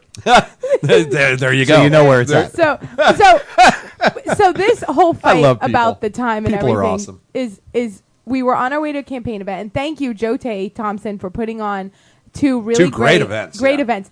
These were like the coolest places ever. Like The first one was Roscoe's, and I got to tell Yeah. the folks what this place was. It was actually an old style corner gas station garage. I Auto mean, body picture shop, the yeah. picture the type that you In a pull small up town. in a small town. Picture the type that you pull up to, and you hear ding ding, and somebody runs out to open your hood and check your oil. It was that kind of place. Even though that's where everybody sits now. Yeah, where that they place would converted happen. into a restaurant, and it still has the garage bay doors and everything, and just a really cool little restaurant and chill out place. And What they have road was that? Was that bookshelves all over the 17? place. Yeah, it was Scenic Highway. Scenic Right on Highway Scenic 17? Highway in Frostproof. If you get a chance, go down to Roscoe's, by the way. It's Yeah. a nice joint. Oh, Yeah, it was nice it was joint. a great little Tell them the place. Wiley for Governor Center. Yep. Yeah, Yep. definitely. And No. you get no discount for that, though. No discount. And then the second place was also a really cool little cool. joint. That It was was over called in Lake Beans Wales. and Brushes in Lake Wales, right in downtown Lake Wales. And it's kind of like a hangout joint for artists. It's a coffee shop. And it's, well, more than that, they serve food Yeah. too. And I saw they had ice cream in the back and everything. pastries. Yeah. And Their the pastries looked amazing. Yeah, I know. They I did wish we look got good. some of those. But the owner I wish there I wouldn't was have forgot my wallet. Great guy. You know, Yeah. just a wonderful guy. I really enjoyed Alex talking forgot his to him. wallet, so we couldn't get anything. Oh, I know, yeah. But yeah, so two really good events, good crowd. Smaller crowd than we've been talking to lately, but a really engaging crowd Yeah. at both locations. So it was a good opportunity. Local media. And not talking to the choir either, one-on-one. though. You weren't talking to the no, choir either, exactly. though. This was a good cross section of voters. It was a good opportunity to talk to a lot of people who aren't necessarily libertarians or not necessarily fully on board with the ideas. But I think I won the vast majority of them over. Yeah. And yeah, we did have a reporter from Local media the was local there, so that was nice. Yeah. So a good couple of events. Now, and I I love the campaign events. Thank you, Jote. We really appreciate it. No, we do. And I love the campaign events for meeting all the people. Like I love being there and being able to meet all the voters and see what's going on with the people. And that is my biggest number one. You know, when we go to these campaign events, that's what I really enjoy. But the second thing I enjoy is that after the campaign events, we go for pancakes. Yeah, because you are like a 12-year-old with pancakes. Well, I do have to tell you, you don't know this, by the way. I told her last night, but I'll tell you right now. When we first pulled onto the road, there was an IHOP right on the right there. And he didn't tell us and on I didn't purpose. tell you. Oh, really? Yeah. And you knew we were looking for an IHOP. Well, at that moment, it wasn't talked about. At It that goes without moment, saying. well, hold on. At that moment, it wasn't talked about, and I didn't say anything about the IHOP then. Okay. Well, let me first explain. Another of the insanity that both of these two have is when it comes to food. All right? I will eat anything. Literally anything. I have, what I like to call a refined palate, but I'll. No, it's not refined. You would eat it off the ground. Yeah, it doesn't even refined. No. I see. That's the pompous, right? I can apprieate the fact that he eats everything can and yet says that he has a refined I palate. can appreciate is the pompous. I can appreciate a 1971 Bordeaux and a fine steak, and I can appreciate that. But by the same token, I will eat anything if I need to eat. It doesn't matter. It doesn't have to be dead. It doesn't. The other day, I had just read a story about how McDonald's actually injects ammonia into their beef, and it made me hungry, and I went to McDonald's. It's like that's problems. I'm like, hold on, McDonald's hold sounds on. pretty good right now. Yeah, because he's got no insanities, right? Because he doesn't have any insanities whatsoever. That right there is exhibit A, folks. Food insanity. Okay, maybe I do have a little food insanity. It's almost like I want to eat things that are going to try to kill me to that, prove that might make me sick and die right now. Let me have a double. You can't hurt me. But wait a second. Alex's insanity in food. Wait, we'll get to yours. Okay. We'll get to yours. Alex's insanity in food is the fact that he has the palate of your average 5-year-old. It's that phase that my kids went through when they would only eat, chicken nuggets. You go to any restaurant anywhere and just chicken nuggets. I only want chicken nuggets. You're like that, and you're a grown man. I do try to find the one food or the one meal in a restaurant and eat that one meal, and that's the one meal that I'll eat. Every time I'll eat the same one. Right. I pick one and I go with it. Now, if I go to a new place, I will tell you that I have to look at the menu for a while, and I don't know for sure. Wait a second. Look at the menu for a while. It's like a life choice for you. I mean, you will agonize, and you will actually talk to yourself saying, well, if I get that, I might be disappointed. I might not be happy with my selection, and then I might have to send it back and tell them to do something different. You literally mumble to yourself things like that when you're looking at a menu at a new restaurant. I'm not going to lie and say you're wrong. Okay, wait. And this is not, if we go to a restaurant, I may have to look at the menu for a while. You do this at a Dairy Queen. Right. It's like, I've never been to the Dairy Queen before to eat, man. I didn't know what was going on. Get a cheeseburger. Well, you know what, man? Here's the thing. I wanted to see what else is on the menu. Maybe there's something I will like better than a cheeseburger. Hot dog? Or chicken nuggets? I wouldn't mind the hot dog or the chicken nuggets, but I didn't know which one I wanted to go with at the time. And there's different kinds, man. You got different sauces, you got different things on top, you got different toppings. There's a lot of decisions that need to be made here, and I haven't yet. If I haven't secured my food choice preference for this place, then I have to look around because I don't want to go off of the. If we stop at a convenience store and you say I want to grab a snack, I know we're going to be there for 15 minutes. Oh yeah, he will go up and down the aisles. But no, I got several times each. The Dairy Queen grab something and then change his mind at the counter and go and put That's it why back. I'm loving 7-Eleven with this beef jerky, though. That's true. You kind of just he stick with can that. do this at a Dairy Queen, which we can all say Dairy Queens are just a burger place. It's the same menu as McDonald's, just cooked in a different way. Yeah. But you get ice cream, you get burgers, you get hot dogs, or you get chicken he fingers. That's sat it. there staring at the Dairy Queen menu until I literally turned around and said, "Pick something. I'm hungry. It's burgers." If you don't pick in 30 seconds, I'm ordering for you. Okay. Now, we've talked about my personal insanity. I'll eat roadkill. I don't care. Your personal insanity, you like, a kiddie menu is too many choices for you. No, if the meal changes, like he has a specific meal at a specific restaurant. If they modify it in any way. They modify the recipe. God. He has the one meal at Applebee's, and they started putting the sauce that they put inside this. They started drizzling over the top, and the first time that showed up, and he has to sit in the same spot at a restaurant too. so OCD and everything, man. So we go into the Applebee's, and he has to have the same spot every time at the bar. What do you do if someone's sitting there? Oh man, it's a bad day. Well, hold on. What I've done is I have one spot, and then I have a backup spot. I have two spots. Hold on. I have two spots. So, when I walk into Applebee's, I have basically the ends of the bar because there's like a U. There's like a big U. Yeah, a backup spot. It blows my mind that you even devote mental resources planning these things out. No, we have specific times because after a certain time, they throw away the newspaper. Yeah, we got to get there earlier. We got to get there earlier because they throw the newspaper away. I refuse to buy the Tampa Bay Times, but I do like reading. Read it while he's having lunch. Like if I'm having lunch, I like to read the Tampa Bay Times at the same time too, just so I can find things to get mad at. But when I go to this Applebee's, they have a U-shaped bar, and I like to sit at the bar, and I like to sit at the ends of the bar, and there's two different ends, of course. And so if those two are open, then I'm in a little bit of trouble.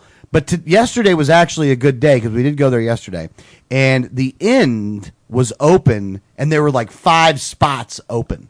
So we sat at the end, and that ended up being a good time.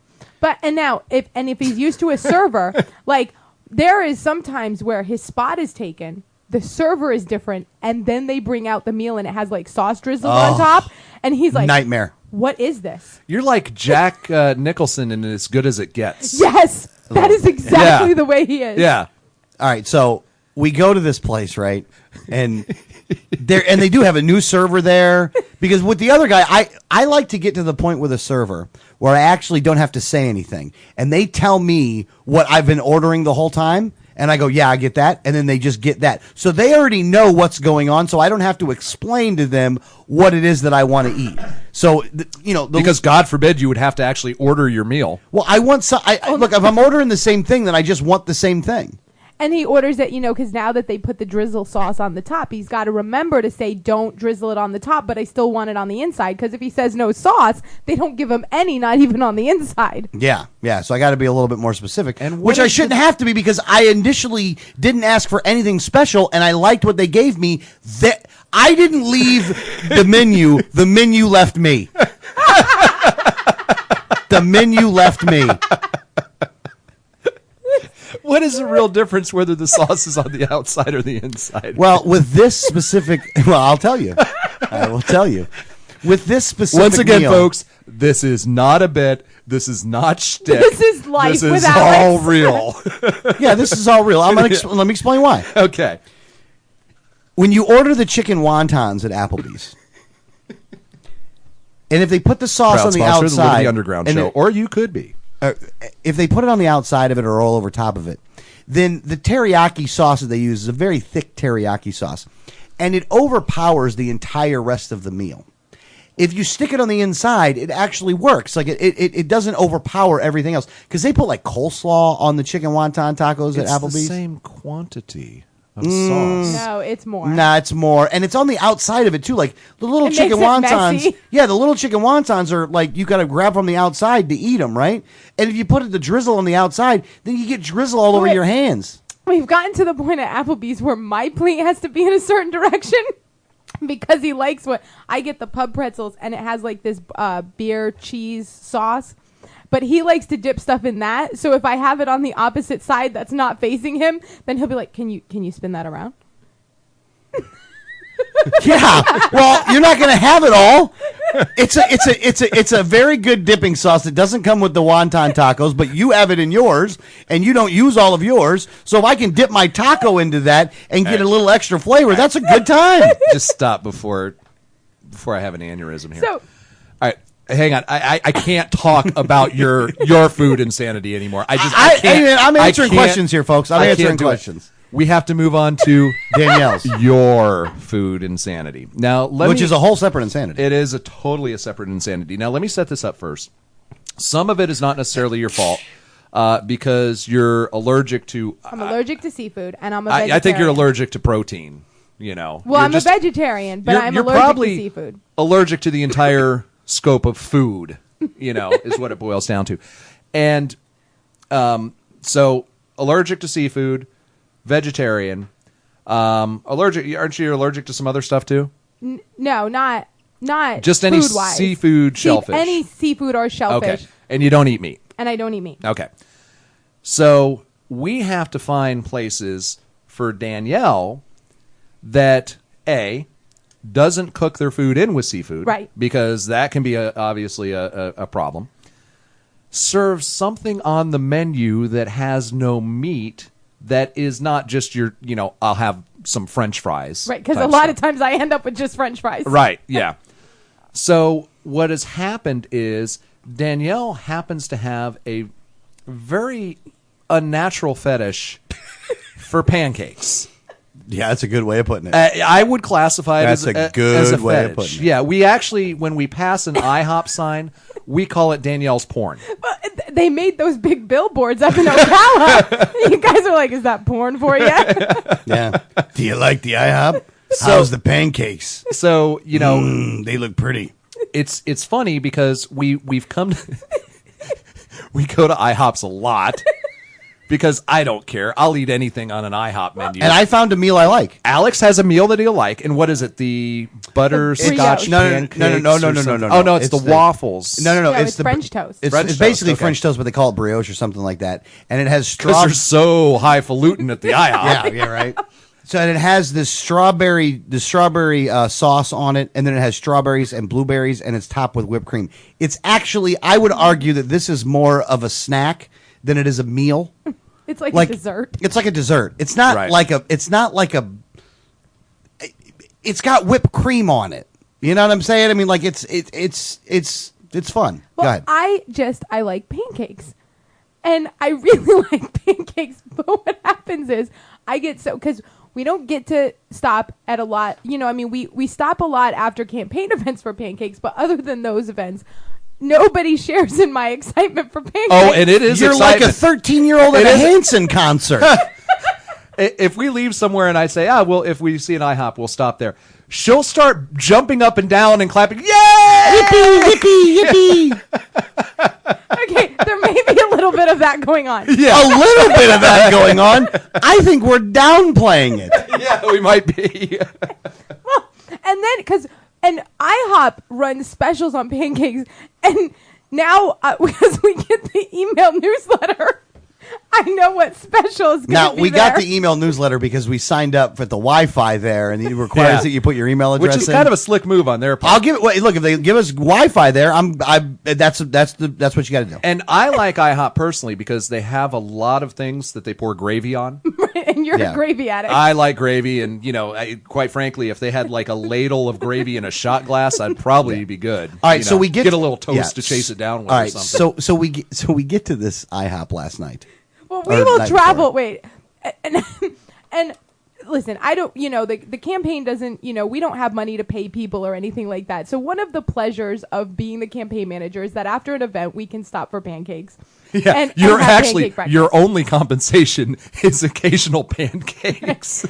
I mean, we don't even go to like Carrabba's because it's way too expensive for the campaign. Yeah, no, and I mean, IHOP's about the top of our fine dining chart. And it's not, it's one of those like my little, yay, after a campaign event, we can have pancakes. So I do tend to get a little happy that we're going to get pancakes.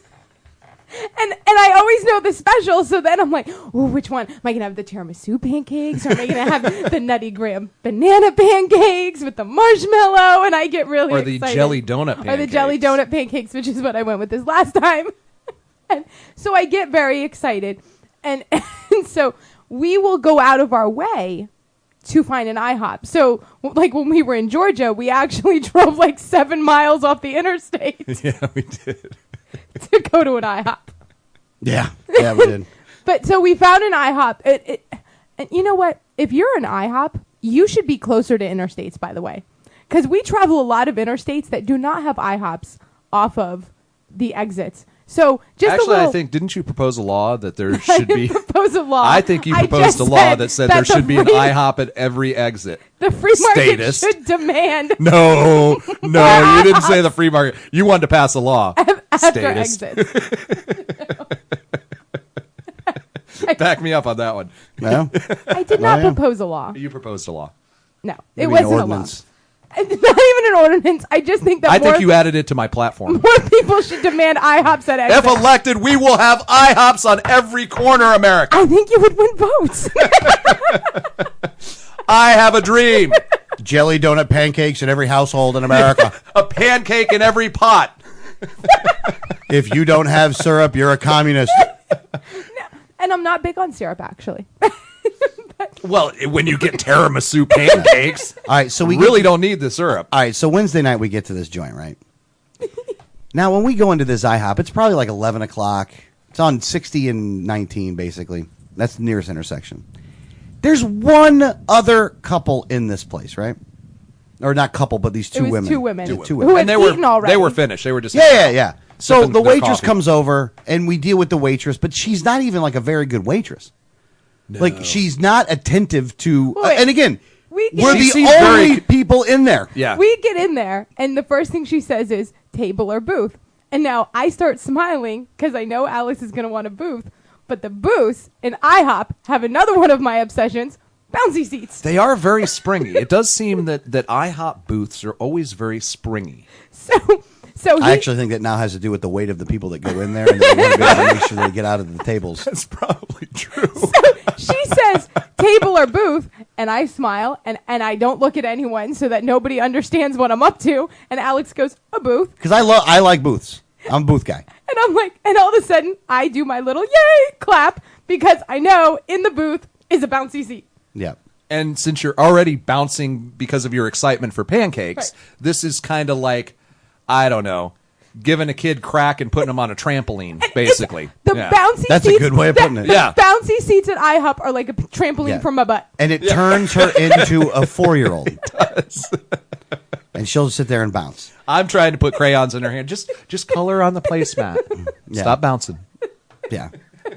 So, at any rate, we go there, and the service was not very good for this woman. Oh, wait a second. Not very good might be a major understatement. This poor girl, there's not many people that I say are not qualified to be a waitress.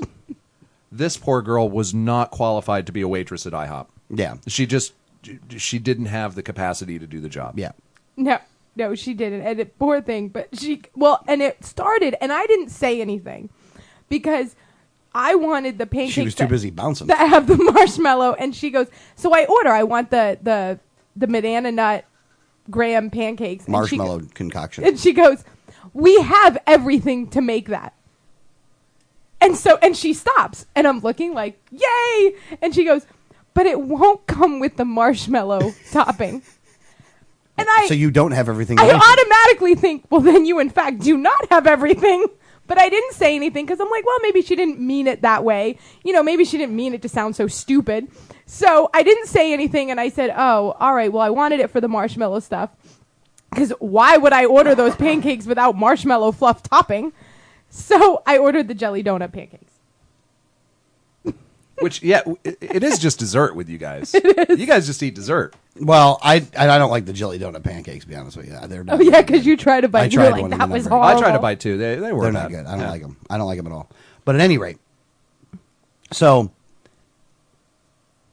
we go through this whole meal with this woman, where we got everything but that. She doesn't bring you all of your food, and then when you ask where the food was, you're like, oh yeah, you should have got that. Like there's somebody else in the restaurant that would have actually sent it to you. At this point, at the time, because she didn't bring everything out.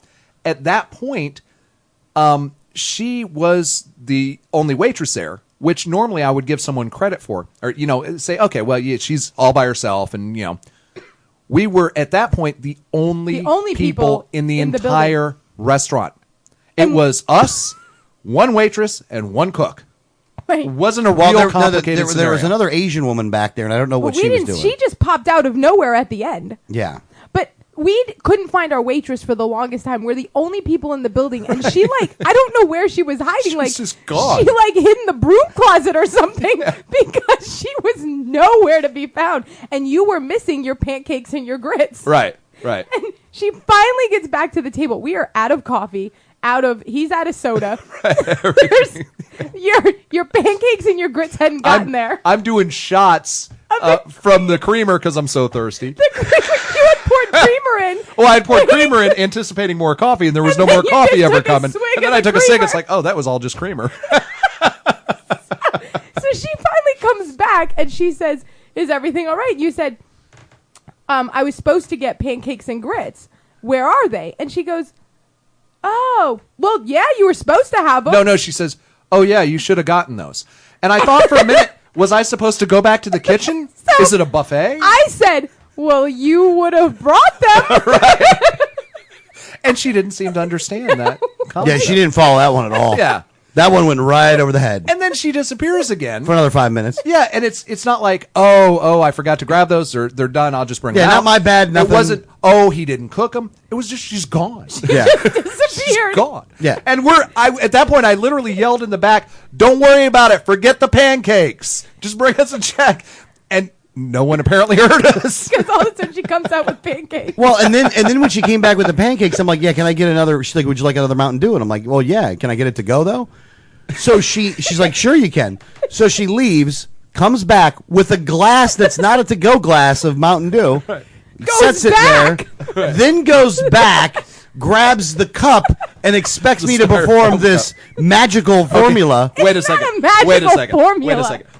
Alex was completely befuddled by how to get his Mountain Dew from the glass container into the styrofoam container. And he literally was holding both. And how do I do this? So finally, I'm watching him for a minute, just totally amused. So finally, I just take the styrofoam cup and set it on top of the glass. And then he looked even more confused. And then he was still confused. I said, "Turn it upside down." And he did. And I was like, "Oh, yeah." And that worked, yes. So we finished this meal. Again, we were the only people in there the whole time. I could have ate on the floor in the middle of the hallway, and I wouldn't have gotten anybody's way. Obstructed traffic. Yes. So as we're leaving, the waitress goes to Adrian and says, "Would you like to fill out this survey?" I didn't, by the way. Oh, you didn't? No, you didn't do I it. didn't. Well, and you know what, folks? I still tipped her 10%, which, this was the worst service I've ever had in a restaurant. Ever. And I tipped her 10% because I felt bad for the poor girl. And I was initially pretty upset. I said, "I'm going to go fill out that survey, tell them what I think." And then I said, "I'm not going to get this poor girl fired, I had an epiphany last night. Because of this instance, by the way. I had an epiphany. Because I wasn't angry the whole time I was in there. You weren't, which is unusual for you. Bad service would cause me to be angry. Oh, normally you get irate at that. Yeah, I was a little perturbed, but I wasn't mad at all. I wasn't really mad. I wasn't we were mad having at a all. good time. We were in no hurry. And I figured out why. And this is an epiphany. This might actually help me with not being such an asshole. Oh, I'd love to hear this. Yes. Well, that woman last night I wasn't mad at because I don't think she has the mental capabilities to be able to actually make the decisions. She actually wasn't capable. I think that's what the we as a society have failed this woman because she wasn't properly educated. She's not smart enough to know that. We've probably given her more fluoride than she knows what to do with. Yeah. And it messed her all the teeth up and all this other kind of stuff.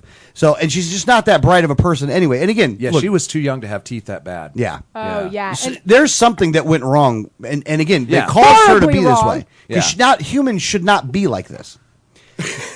So I feel sorry. That is a little bit extreme. I don't know if I would say that she's outside the normal scope of humanity. Well, I think humanity is almost outside the scope of normal humanity because of the systematic dumbing down of the country. Well, there's truth to that. But yeah, this girl was literally, that's how I felt. I felt like she wasn't intentionally trying to do anything. She wasn't being rude.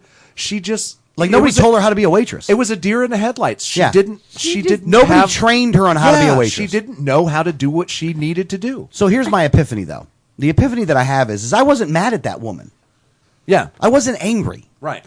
Because I already accepted the fact that she doesn't know any better. Yeah.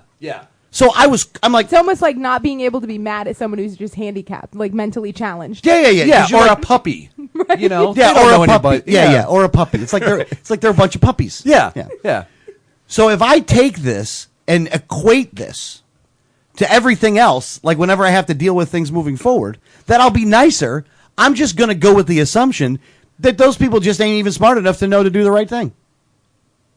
And I can blame the education system that we currently have to make that a reality. You can tell the difference between someone who doesn't have the ability to reason that out, just doesn't have the, you know. I think I'm grading on too high of a curve. But you got to remember, for everyone, you know, with a 130 IQ, there's a bunch of people with a 70 IQ. Well, the 70 IQs are breeding. You know, idiocracy is here, folks. Bright House Networks is smacking you in the face every day. This is another thing while we're on the road. Every day. Hello, friend. That we get bombarded. Hello, person on the internet. Yeah, we get bombarded with these billboards. Hello, demanding demander. Yeah, these billboards for Bright House that could not be any dumber.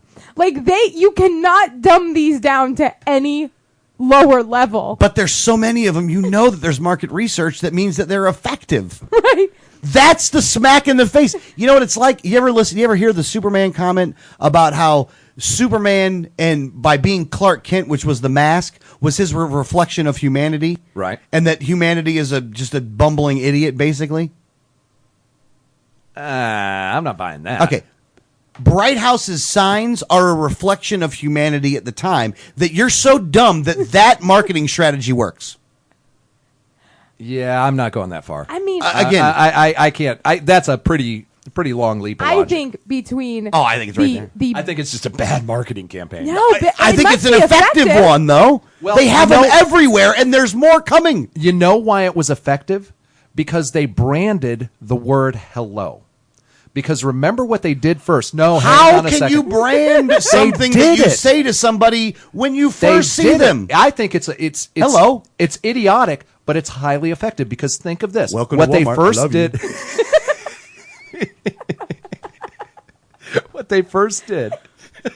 I didn't see no plants growing out of no toilet.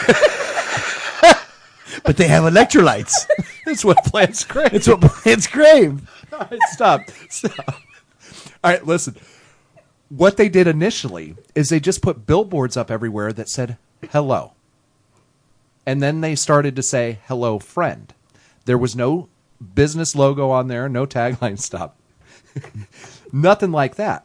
And it got everyone curious to what was coming next. So by the time they got to the point where they actually revealed it was Bright House, it did. I mean, you can't help. Folks, when you saw those signs out there and they just said, hello, friend, you wanted to know who was putting that up. So it was sticking in your brain, and you're like, I know someday that, you know, some company's going to come out and say it's them. But you were curious as to what it was. No, because I wasn't. You were. No, I wasn't. You were. Every time we passed one, and Alex will tell you this, every time we passed one, I'd say, you're not my friend. I know you said that, but the point is you were seeing it, you were thinking about it, and you were wondering who was putting those out. So then, once they finally revealed it was Bright House, now they can just do anything with hello, and it's going to work. They effectively branded the word hello. I understand your point. But it's still a smack in the face to society anytime the sign's up. Is that you should consider yourself smack in the face whenever you see one of these signs. Oh, and it's Bright House Networks and the Tampa Bay Times smacking you in the face, because Bright House and the Tampa Bay Times are pretty much together. Yeah. Not really. In a lot of ways, they in a lot of ways they are. Well, them and Bay sponsor a News lot of 9 do a lot of news. Oh yeah. No, I mean between these billboards that are everywhere that just say like "Hello, demanding demander," and demanding demander. That's a real sign. That is a real sign. And then and then we go into this IHOP with this lady who is like, "You should have," and it's like, "Well, you would have brought them. Do you remember holding grits?" Yeah. You have to wonder if Idiocracy is the future or now. Or maybe it's the beginning. Like I think that the Bright House Network signs. Jaded. Oh, you're out of your mind. You guys are way You're too out of your. Were you not at the IHOP on Wednesday? Were you was, not there? but Did you not see what was going on? that Were you poor- tired from driving that long? That poor girl, bless her heart. Hope she does wonderful in life. She probably got Bright House Network. You have Bright House Network. Yeah, but you know what though? Only because they're a monopoly around here. Yeah, because Hello, Bright House Network customer. Hold on. No, Hello, we tried they have to a get- government monopoly. We tried to get Verizon, and they're not in this area. I tried everybody else We but tried them. everybody but them. And Matter of fact, if I didn't need the network for online We stuff, weren't gonna get I cable. wouldn't have gotten them. Well, I think Bright House is a good company. But anyway, neither here nor there. And Bright House, if you're listening, please contact 1787 Network for sponsorship No, opportunities. the odds of that happening is about Oh, wait a the second. odds Wait a second. of that woman giving you a mathematical equation Every that 5 involved minutes. more than pluses or minus sign, and it was accurate.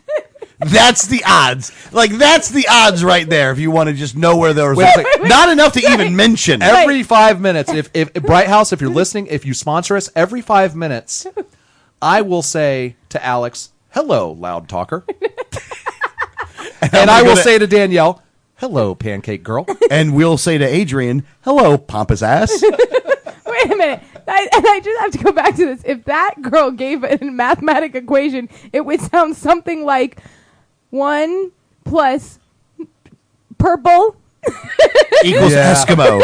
Yeah. I can't believe you. I'm shocked already. So all right, well, so that was there was a lot going on there, by the way. You had now we don't even do a set. Now we're not even going to do a separate OCD moment with Alex because that OCD moments were all in there, and there was actually 2 of them brought up. We kind of shot our load a little bit on this with 2 different OCDs. We don't have time to be able to. Don't get me wrong. There's a whole bunch more OCD folks, and you'll be able to get a lot more of that stuff done. I mean, but at least you could see we have a lot of fun on the campaign trail. Yeah, we do. We do. It is a good time. And we do get to see a pretty interesting cross section of the state of Florida, which is a good representation of the As long cross as section they of work America. at IHOP. Yeah. There's a lot of other stuff we didn't get to today, just so you know. Yeah, Well, let me we just need 6 hours a day here. Yeah. Well, let me say this again, everybody. If you're listening to the show, make sure that you subscribe to us on Ustream, but more importantly, subscribe to us on YouTube. YouTube's got to be where you subscribe to us at, because once we get enough, once we have enough subscribers in YouTube, the show will be live on YouTube, and it'll be much better. The commercial breaks won't be there. I mean, I got a problem with Ustream, kinda, but not really a fan of it. Would rather be able to do it on Ustream itself. So, 1787network.com. Or the Liberty Underground, or the 1787 Network on YouTube is where you can find that at. So the 1787 Network, also 1787network.com, where you can go. Kurt Nimmo wrote a great story on 1787 Network. Again, guys, thank you very much for listening. We'll see you next week. You're listening to Liberty Underground. See ya.